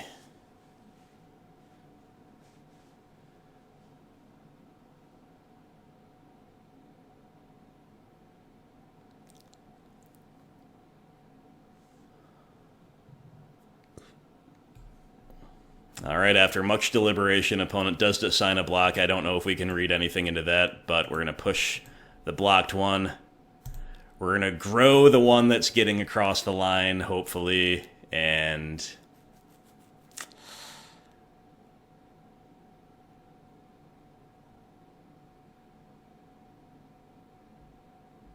that is that? Question mark? Nice. Fatal Push coming up big against the big mana decks. Remember, it took care of Ballista against Tron to give us lethal on a specific turn when it otherwise would have stymied us. Exact same thing here. How cool. How cool. Pretty fortunate in some ways, but definitely part of the versatility of our deck. So I think that might be the first time I've ever pushed my own Tarmogoyf. I hope the Goyfs will forgive me. You know, what doesn't grow dies. Oh no, it's not on here. And what dies grows the Tarmogoyf, right? That's the quote. It's not on the Future Sight one, but you get it. The Goyfs understand. Anyway, I'm going to play the Lithoform Blights even though they can get bounced. We're going to make them have the ability to beat that, I guess. And we are also going to obviously play Ashiok. We're not very well configured for Titan. If we were, maybe Lithoform Blight is not the land hate of choice, but I think Tron is more common than Titan right now. Also, you would definitely have a second Ashiok and maybe some other interesting things. I think, you know, you can argue for, like, a Brutality, you can argue for the Plague Man. I think this is probably correct. Some conservative sideboarding here is probably the order of the day. We will trim a Nihil Spellbomb. We will trim probably a Fatal Push or two. Yeah, Bloodchief's Thirst is mostly better than Fatal Push. And then we have one more cut to make. We could cut a Lurrus, because it's a little slow. Or a Scavenging Ooze for the same reason. Let's cut a Scooze. I don't know how good our configuration really is, but stealing game one is huge.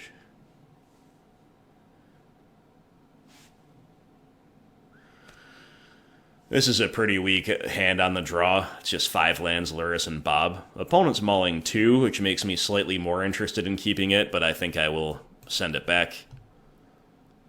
Okay, it's another 5-lander, but this one has Tarmogoyf and the Lithoform Blight. So this one I will keep. But it's another pretty weak hand, honestly.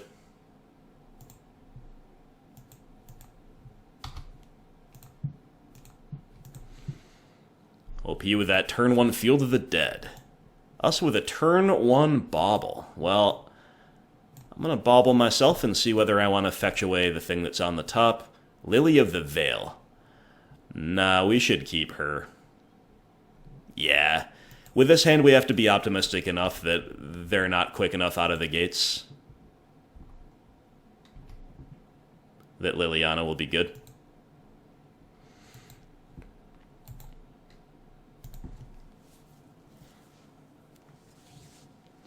Uh-oh. Amulet of Vigor. Immediately punished. But it's just Forest? Interesting. Okay, so let's see what we draw. Inquisition of Kozilek, huh? Oh boy. Oh boy. Just drawing things in kind of the backwards order. It looks like a Veil of Summer to me, and also looks like a progression where we're probably supposed to jam Goyf as early as possible too. So I'm going to put Lithoform Blight and Inquisition both on hold. And if they did not have Veil, but they have like Azusa into a go-off turn, then obviously we get punished. But I think overall this is a higher percentage line. And we did want to wait for them to expose a dual land like they are now to cast Lithoform Blight, obviously hitting Field of the Dead is live too, but we don't just want Blight to get bounced.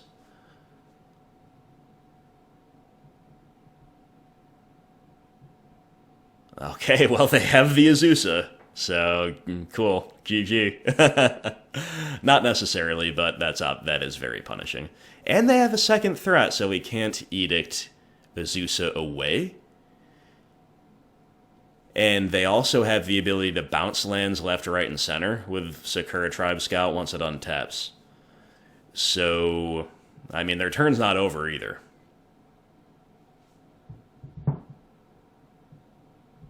But I think we draw Field of Ruin. That's actually pretty good. It's actually pretty good. Like, fielding the Growth Chamber now is probably correct.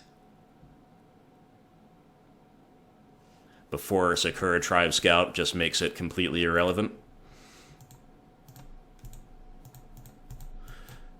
And then we'll see if they're F6'd here. They're not, so I still think it's pretty risky to cast Inquisition. But at the same time, we possibly just should. I don't know, what are we really afraid of? Like, they gotta have a backup Azusa or something? I'm gonna say no to Inquisition. Because the new play is to, like, we've disrupted their lands with Field. We can maybe disrupt them further with Lithoform Blight. And I'm just gonna, like, sit behind the Goyf. Although maybe I should have attacked that turn, actually. Just gonna try to sit behind the Goyf and take up with Liliana. But they have another Simic Growth Chamber, so, like, nothing matters, right? So if they have a payoff, they get to do it.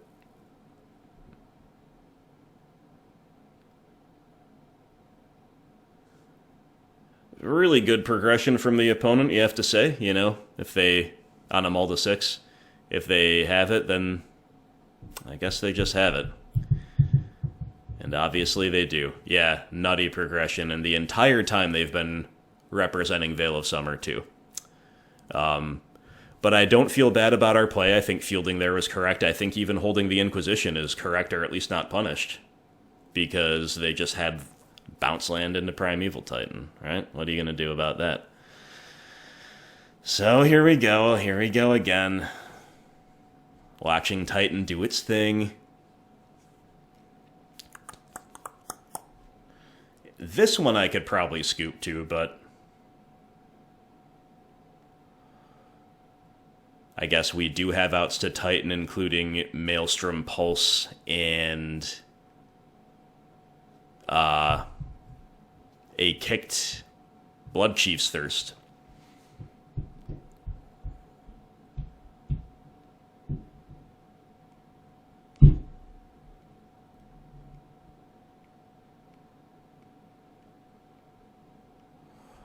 Yeah, being on the draw was always going to be the tougher one anyway. That is a pretty significant disadvantage in this matchup. Alright. Talaria West, Gruul Turf. I'm just going to concede here for quality of life purposes for all of us. I don't think we have outs. Truly don't. They have too many, like, they have everything they could need, basically. So fair enough. On the draw. I'm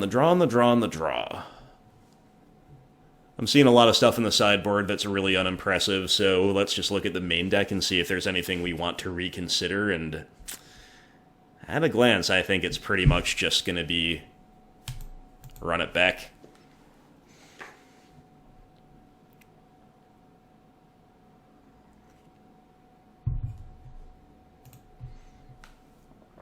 Okay, it's a land. It's a 2-lander, but they both only make green. Sadly, we're gonna mulligan that. It's kind of a medium hand anyway, but still feels so bad. When you're in these bad matchups, you gotta have decent openers. OP keeping 7. We'll keep this medium 6. And I think we're actually gonna bottom Lurrus. It's not a medium 6, it's a pretty decent 6. Bottom Lurrus. Yeah, I like it well enough. Inquisition U. They have Azusa and Ancient Stirrings. Well. They actually can't cast Stirrings for a really long time. I'm going to take Azusa. And for the love of everything, if we can draw the third land on curve, Liliana's going to do a lot of work against that hand. But, obviously, the opponent can draw good stuff, too. And the Radiant Fountain free roll life gain. We have drawn Bloodchief's Thirst. Not really what we want to see. We just want to draw lands. Lands are good with Hexdrinker. Lands let us cast Liliana. Lands even let us double spell if we do want to cast Abrupt Decay and Bloodchief's Thirst. Oh no, did the opponent just ripping Amulet every time? Really? Yep, we just rip an Amulet every time. Now, thankfully we do have the Decay, but that's going to price us into the Decay. And it's also going to let them have a really good turn this turn of casting a Stirrings well before scheduled. And that just sucks.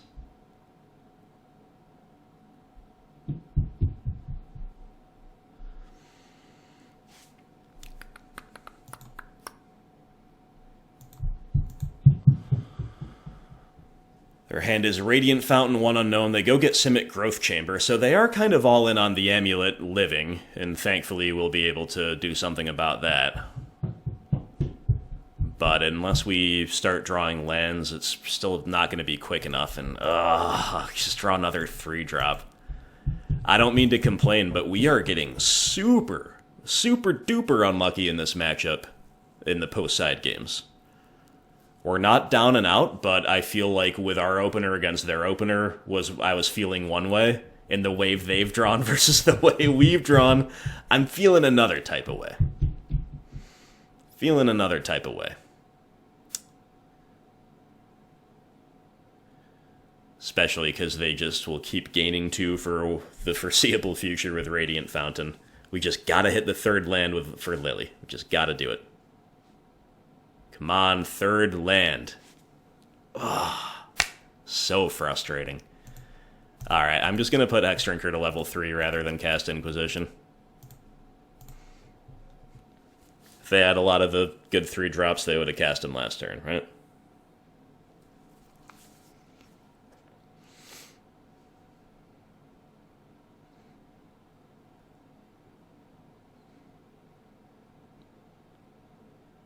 Mishra's Bauble. Are you serious? Are you serious, deck?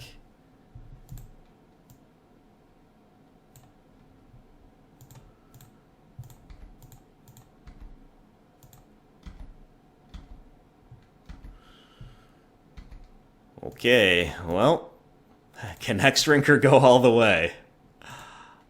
We still have to draw another land. Next turn, they're about to draw a Gemstone Mine. Gotta put Hexy to level 8 this upcoming turn. It's just like the only thing our deck is letting us do is play Hexdrinker.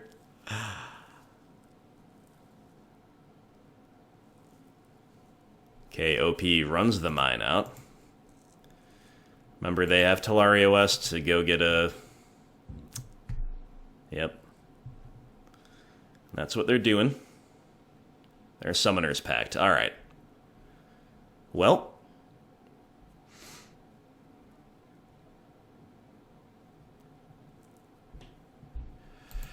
We can force that out of the hand with Inquisition. And we've drawn a Thoughtseize. Alright. Now we're getting somewhere, so unless they have Veil of Summer...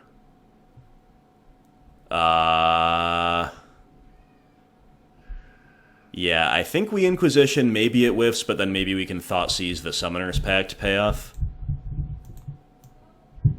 That's our line.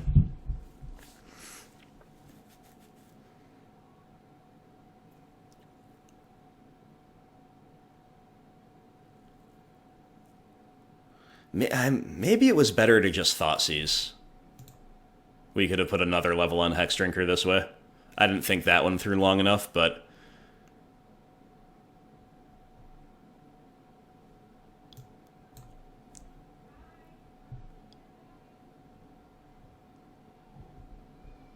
Yeah, we whiff and they just have a Titan natty in hand anyway. Oh, no, they went and got it. Got it. Okay. So now we'll Thoughtseize the Titan and they'll have time walked themselves for next turn.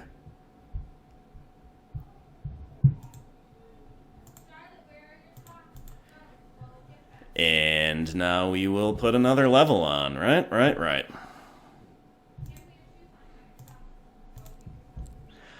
Okay, super intense.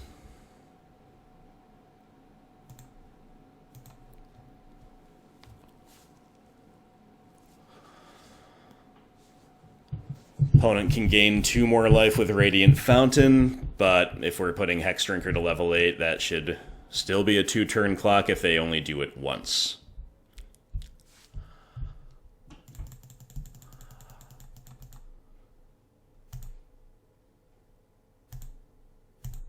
Two, 3, 4, 5, 6. Yeah, they might not have exactly all the lands lined up in hand, but it's close enough. Lurrus of the Dream Den. Okay, well.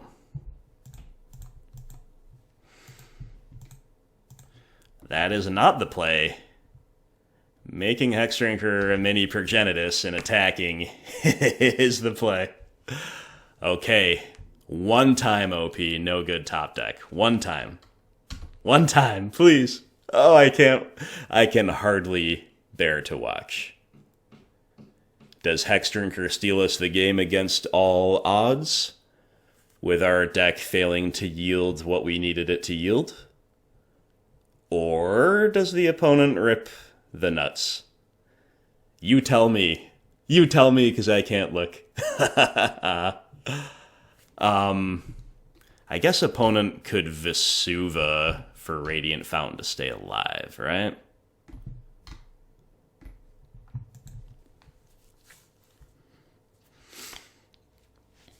In which case, I guess we would just see what we draw, but then probably play Lurrus, buy back Bauble, start trying to have other ways to get over the line. But opponent found action. They found Talaria West. So are they going to transmute and then play Vesuva? Or do they have something else to transmute for?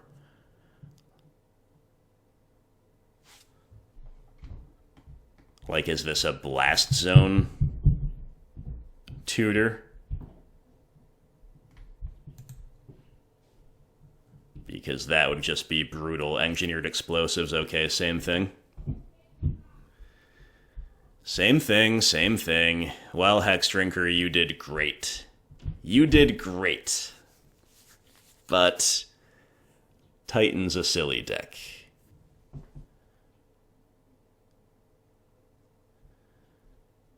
However, we did, force them to tutor for a non-Titan.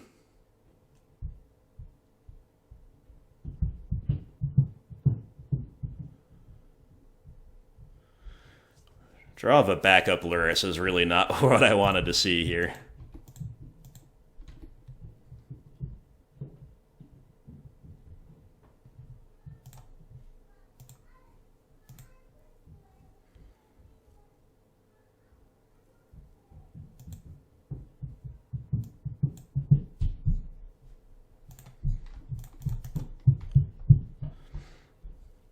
However, that is our play.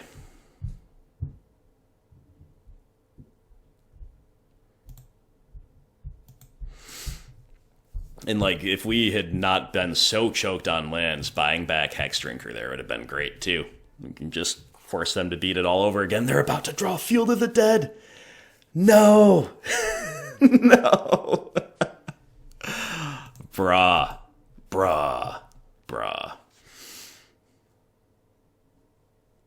Sometimes, man. Sometimes with this deck. Now, with double Gemstone Mine and, all these bounce lands, they're not actually, that close to field, so maybe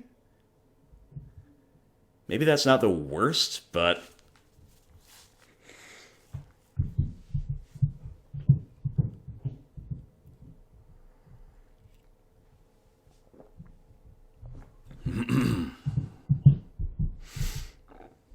we are 10 minutes ahead of the opponent on the clock.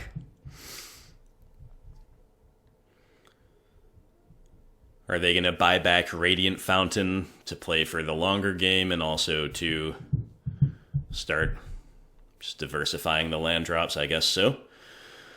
Alright, well, it is a fatal push off the top for us. Honestly, this can help us beat zombies. So I guess we're just going to play Hexdrinker from the graveyard, attack with Lurrus, and then play a Tarmogoyf.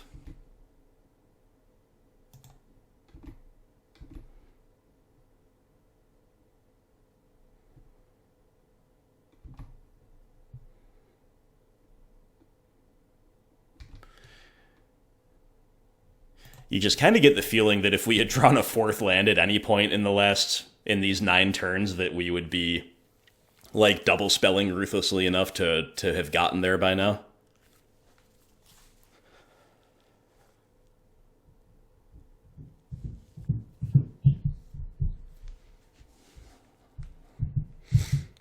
So as things stand, we will need 2 things to connect. Yeah, we did it. Okay.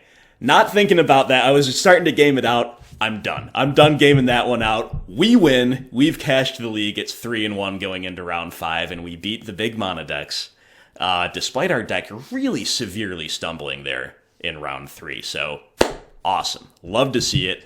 Let's go to round 5 and finish up strong. And round 5, we got a Mull no-lander away. We are mulling a lot for Rock. It's a deck that doesn't mulligan necessarily all that well. We can keep this one, I guess, but it's a little bit poor. It's a little bit poor. I'm going to bottom Fetchland rather than Peatland, and if we are against an aggro deck, we'll get punished for that, specifically Burn or other RDW decks, because we'll have to tap Hexdrinker a million times. Uh-oh, we're against Hardened Scales. Looks a little scary to me. I think this matchup's really tough these days with Ozolith. I think it's really, really tough. Especially because we don't have the, collector oofs floating around in our sideboards anymore, but maybe between Tron, Belcher, and Scales, we're starting to see enough incentives to bring it back.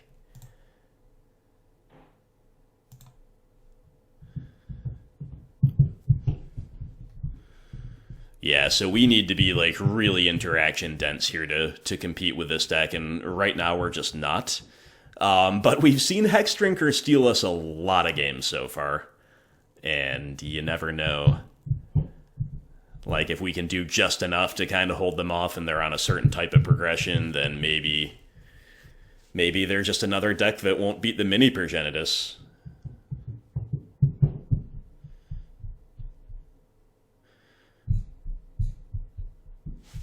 Okay, they tutor for Animation Module and then deploy Llanowar Reborn. We know about Pendelhaven and Module in hand. And we are drawing just more threats, which is exactly what we don't want to do. Kind of in the same way I explained before. So I actually think it's better to play another Hexdrinker just so we can get this Treetop Village down tapped. And then have the option to play Liliana next turn. Now, it's likely that they go, land, threat. Well, maybe not. We'll just see. I was going to say Animation Module to make a servo, but actually they don't have it down yet. So maybe we can just edict away a threat and it'll be good. But we're trying to beat a Hardened Scales deck right now with mostly Savannah Lions, so it's not really what our deck is designed to do in these situations. Metallic Mimic. Alright, that's a pretty good edict target. I think it's going to play Module next.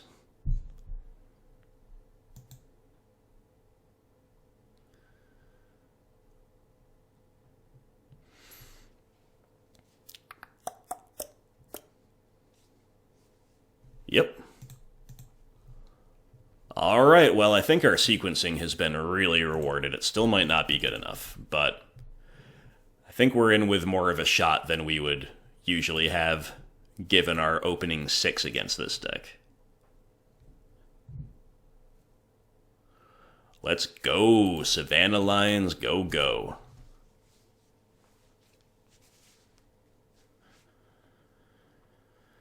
I feel like I don't want to put Hexdrinker on the thumbnail because it's been on every rock thumbnail lately, but it has earned it here. The card is just great. I had an idea to make a, like, top 5 cards I was wrong about video in terms of my evaluation. If I do that, Hexdrinker, I'll have to go back through my spoilers and see everything, right? But I think Hexdrinker will definitely be the one I was most wrong about.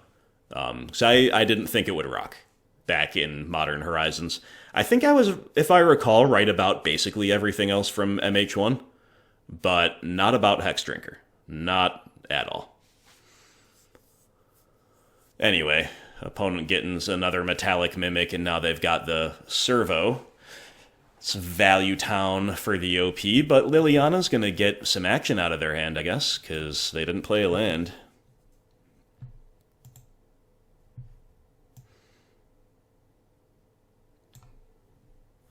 And we've drawn a Swamp, which is a free enough pitch. We get Arcbound Ravager out of the hand, okay.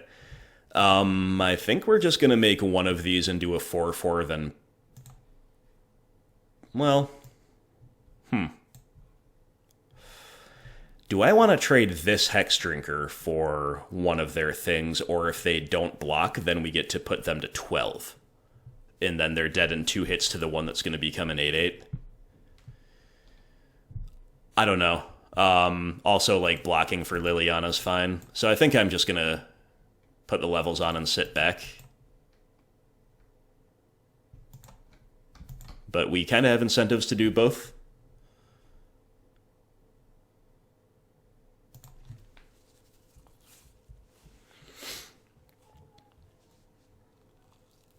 But I do like kind of leaning into Liliana a little bit more because she's good against Welding Jar. Or better than other things are against Welding Jar, I guess. Okay, opponent found a 4th land, and yeah, I kind of figured they had a 2nd Ravager because they pitched the first one, and it was a pretty quick pitch. That's annoying. That's really annoying.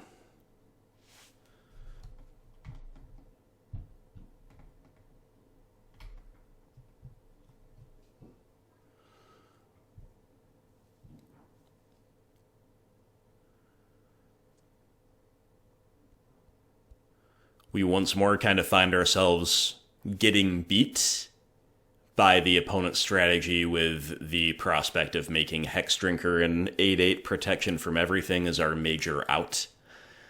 I mean, their board is so wide now that I still don't know if we can get there, but...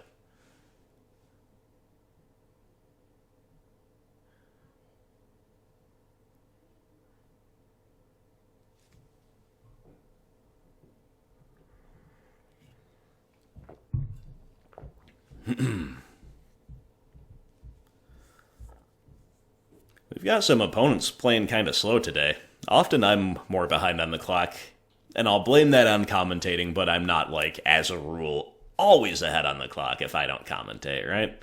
Oh boy, Thoughtseize at this time. So bad. I'm just gonna Edict away something. I think chewing through the board in the face of Ravager has got to be the play.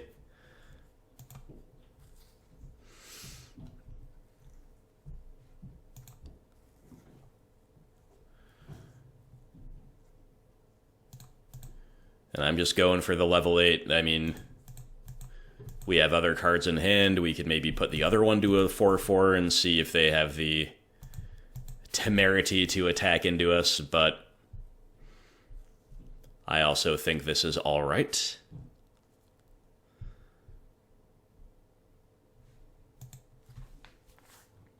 But my mind is a little bit gone at this point. Like, we can't race them. Oh, drawing Yawgmoth Nexus. All right, we're going to die to that next turn, even if they don't have a way to get lethal through on the ground.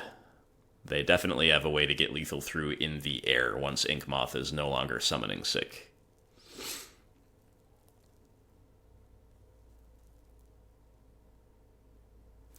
Actually, maybe edicting with Lily was a punt because it let them do this. Yeah, that might have just been a punt. Abrupt Decay.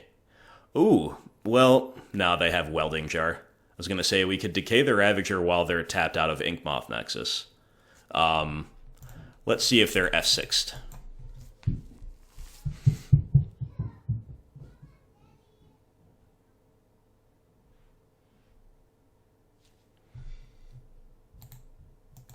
Okay, I'm gonna scoop to that because this has been a long league.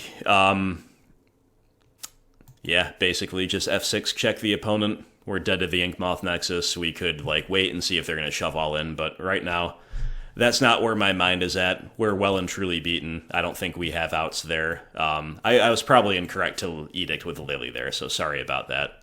We let them kind of build their own, what's it called? What's that one that makes the Thopters? Hangerback Walker. So that might have been wrong. I will look back at that. And as always, I'll hear about it in the comments section. Don't worry.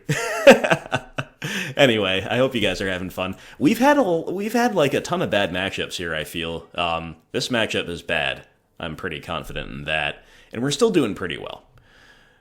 Post-side, it will get better for us too. Lithoform Blight is probably not unreasonable, but I don't suspect I'm going to register it. I'm going to cut one Thoughtseize, consider cutting another. Inscription of Ruin, kind of medium. We do have a lot of cuts to make. Nihil Spellbomb can go. Yeah, I'll cut both Thoughtseizes on the play. Probably is not going to play Lithoform Blight. 3 more cuts to make. Alright, I'm going to trim a Lurrus.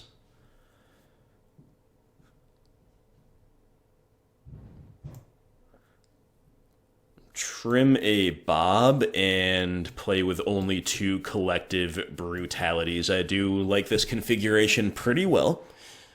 I could definitely see leaving all 3 Bobbin on the play, but we're going to try Inscription of Ruin out. That might be a more likely cut. Once again, another one-lander. Man. This is kind of like a secretly OP one-lander, though, because we just get to run out EE on one and then draw 3 more cards with 2 baubles plus a draw step. And the hand besides it is respectable.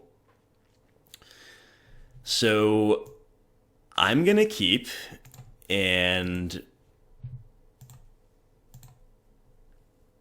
begin by baubling myself. There's going to be another Liliana of the Veil on the top. Yikes. It's alright, we'll draw the black land, right? I feel like keeping a high-risk, high-reward hand is probably correct in this matchup with our configuration. Again, we're not mulling toward, like, Collector Roof or something.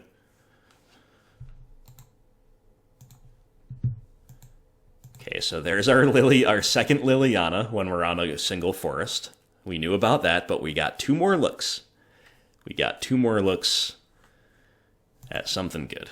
Uh-oh, opponent just goes Forest Pass. You know what that means, don't you? Alright, Overgrown Tomb is our draw, and Bloodchief's Thirst, so some good stuff. And being suspicious of Veil as I am, I'm just going to shock in and play Scooze and say go.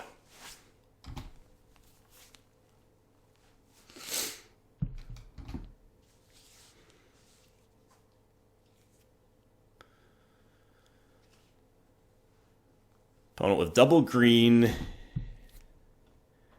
Interesting that this makes me think they have Veil, definitely, because they go Forest and then Ancient Stirrings. If they were just Stirringsing to see what they could find, they would probably have let on that, so I think they're just holding up Veil of Summer. Let's draw... Ah, oh, come on. We draw Lurrus of the Dream Den. Okay.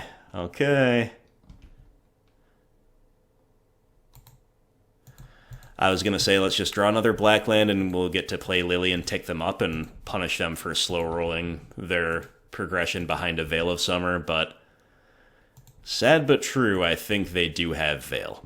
So we attack with Scooze. Despite the fact that I think they have Veil, I think I'm still considering Inquisition simply because, like, our hand's so clunky without it, but I just know they have Veil of Summer, so I'm still gonna say go. But like with only one black land, we really have a lot of incentives to use our mana every single turn.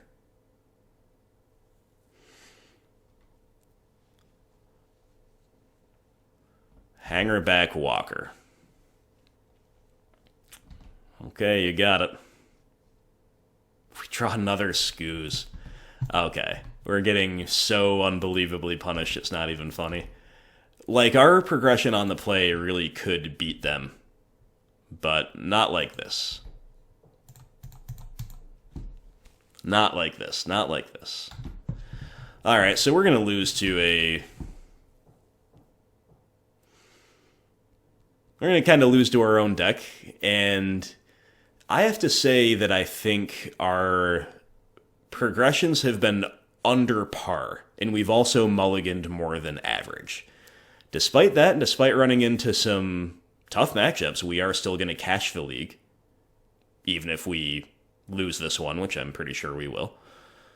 And that's a great sign for the archetype. That's a great sign for the archetype, it really is. I think the new tech's looking pretty spiffy, and I'm kind of doing the wrap-up here because I'm in a bit of a hurry to close out the league. I have somewhere to be. And for what feels like, it feels like 9 of the last 10 times I've played the Rock, I've had subpar progressions. And the one time we had an above average progression, we got the 5-0. But, you know, if we're vacillating between the 3-2 and the 5-0, I think that's okay.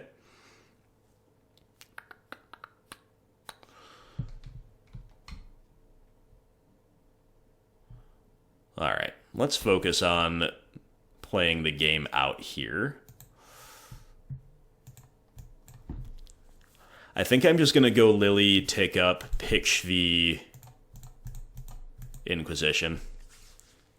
Force them to start getting aggressive here. Start doing something.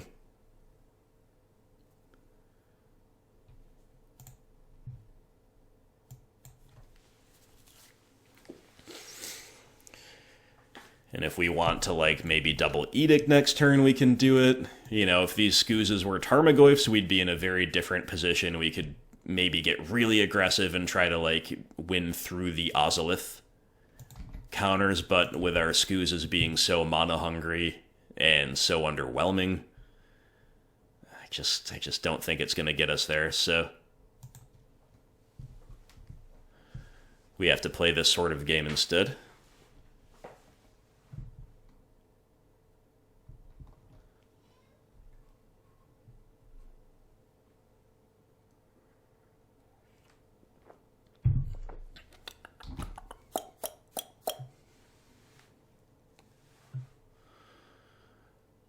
OP, what's it gonna be?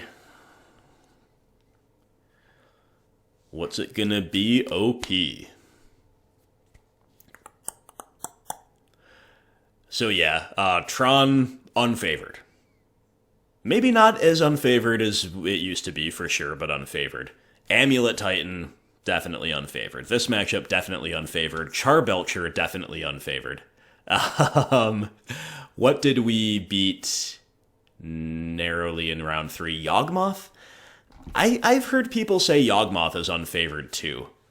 I don't think I've ever lost to it, but it's always been really close. Maybe I've just been getting kind of lucky. We draw Goyf. Alright. We're going to keep getting cards out of their hand with this Liliana, I guess. Pitch another Lily.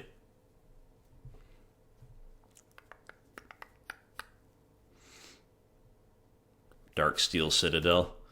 Alright, I'm just going to try to outgrind them. Lurrus buying back Bauble. Sit back and protect the Queen. It's pretty bad against the Hangerback Walkers. And, like I think we need to find an answer to Ozolith before we really start trading, but we've let them go for quite some time here. Right?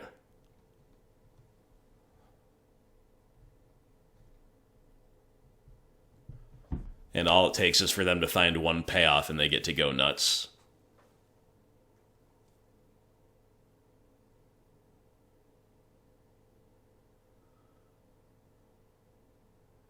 They gonna crack Peatland here? Do they maybe have removal? Veil of Summer. Well, we knew it. We knew it. Okay. Hey, you know. Okay, their animation module. That's a little scary. I don't know. I gotta say, our sequencing has once again been pretty rewarded. We didn't walk into the Veil of Summer. We've had some stumbles here. We're not really doing the things we want to do, but in context of the stumbling, it's been fine. But they've just got Arcbound Ravager and animation module, so I think we're going to lose anyway. Yeah, I think we're just going to lose.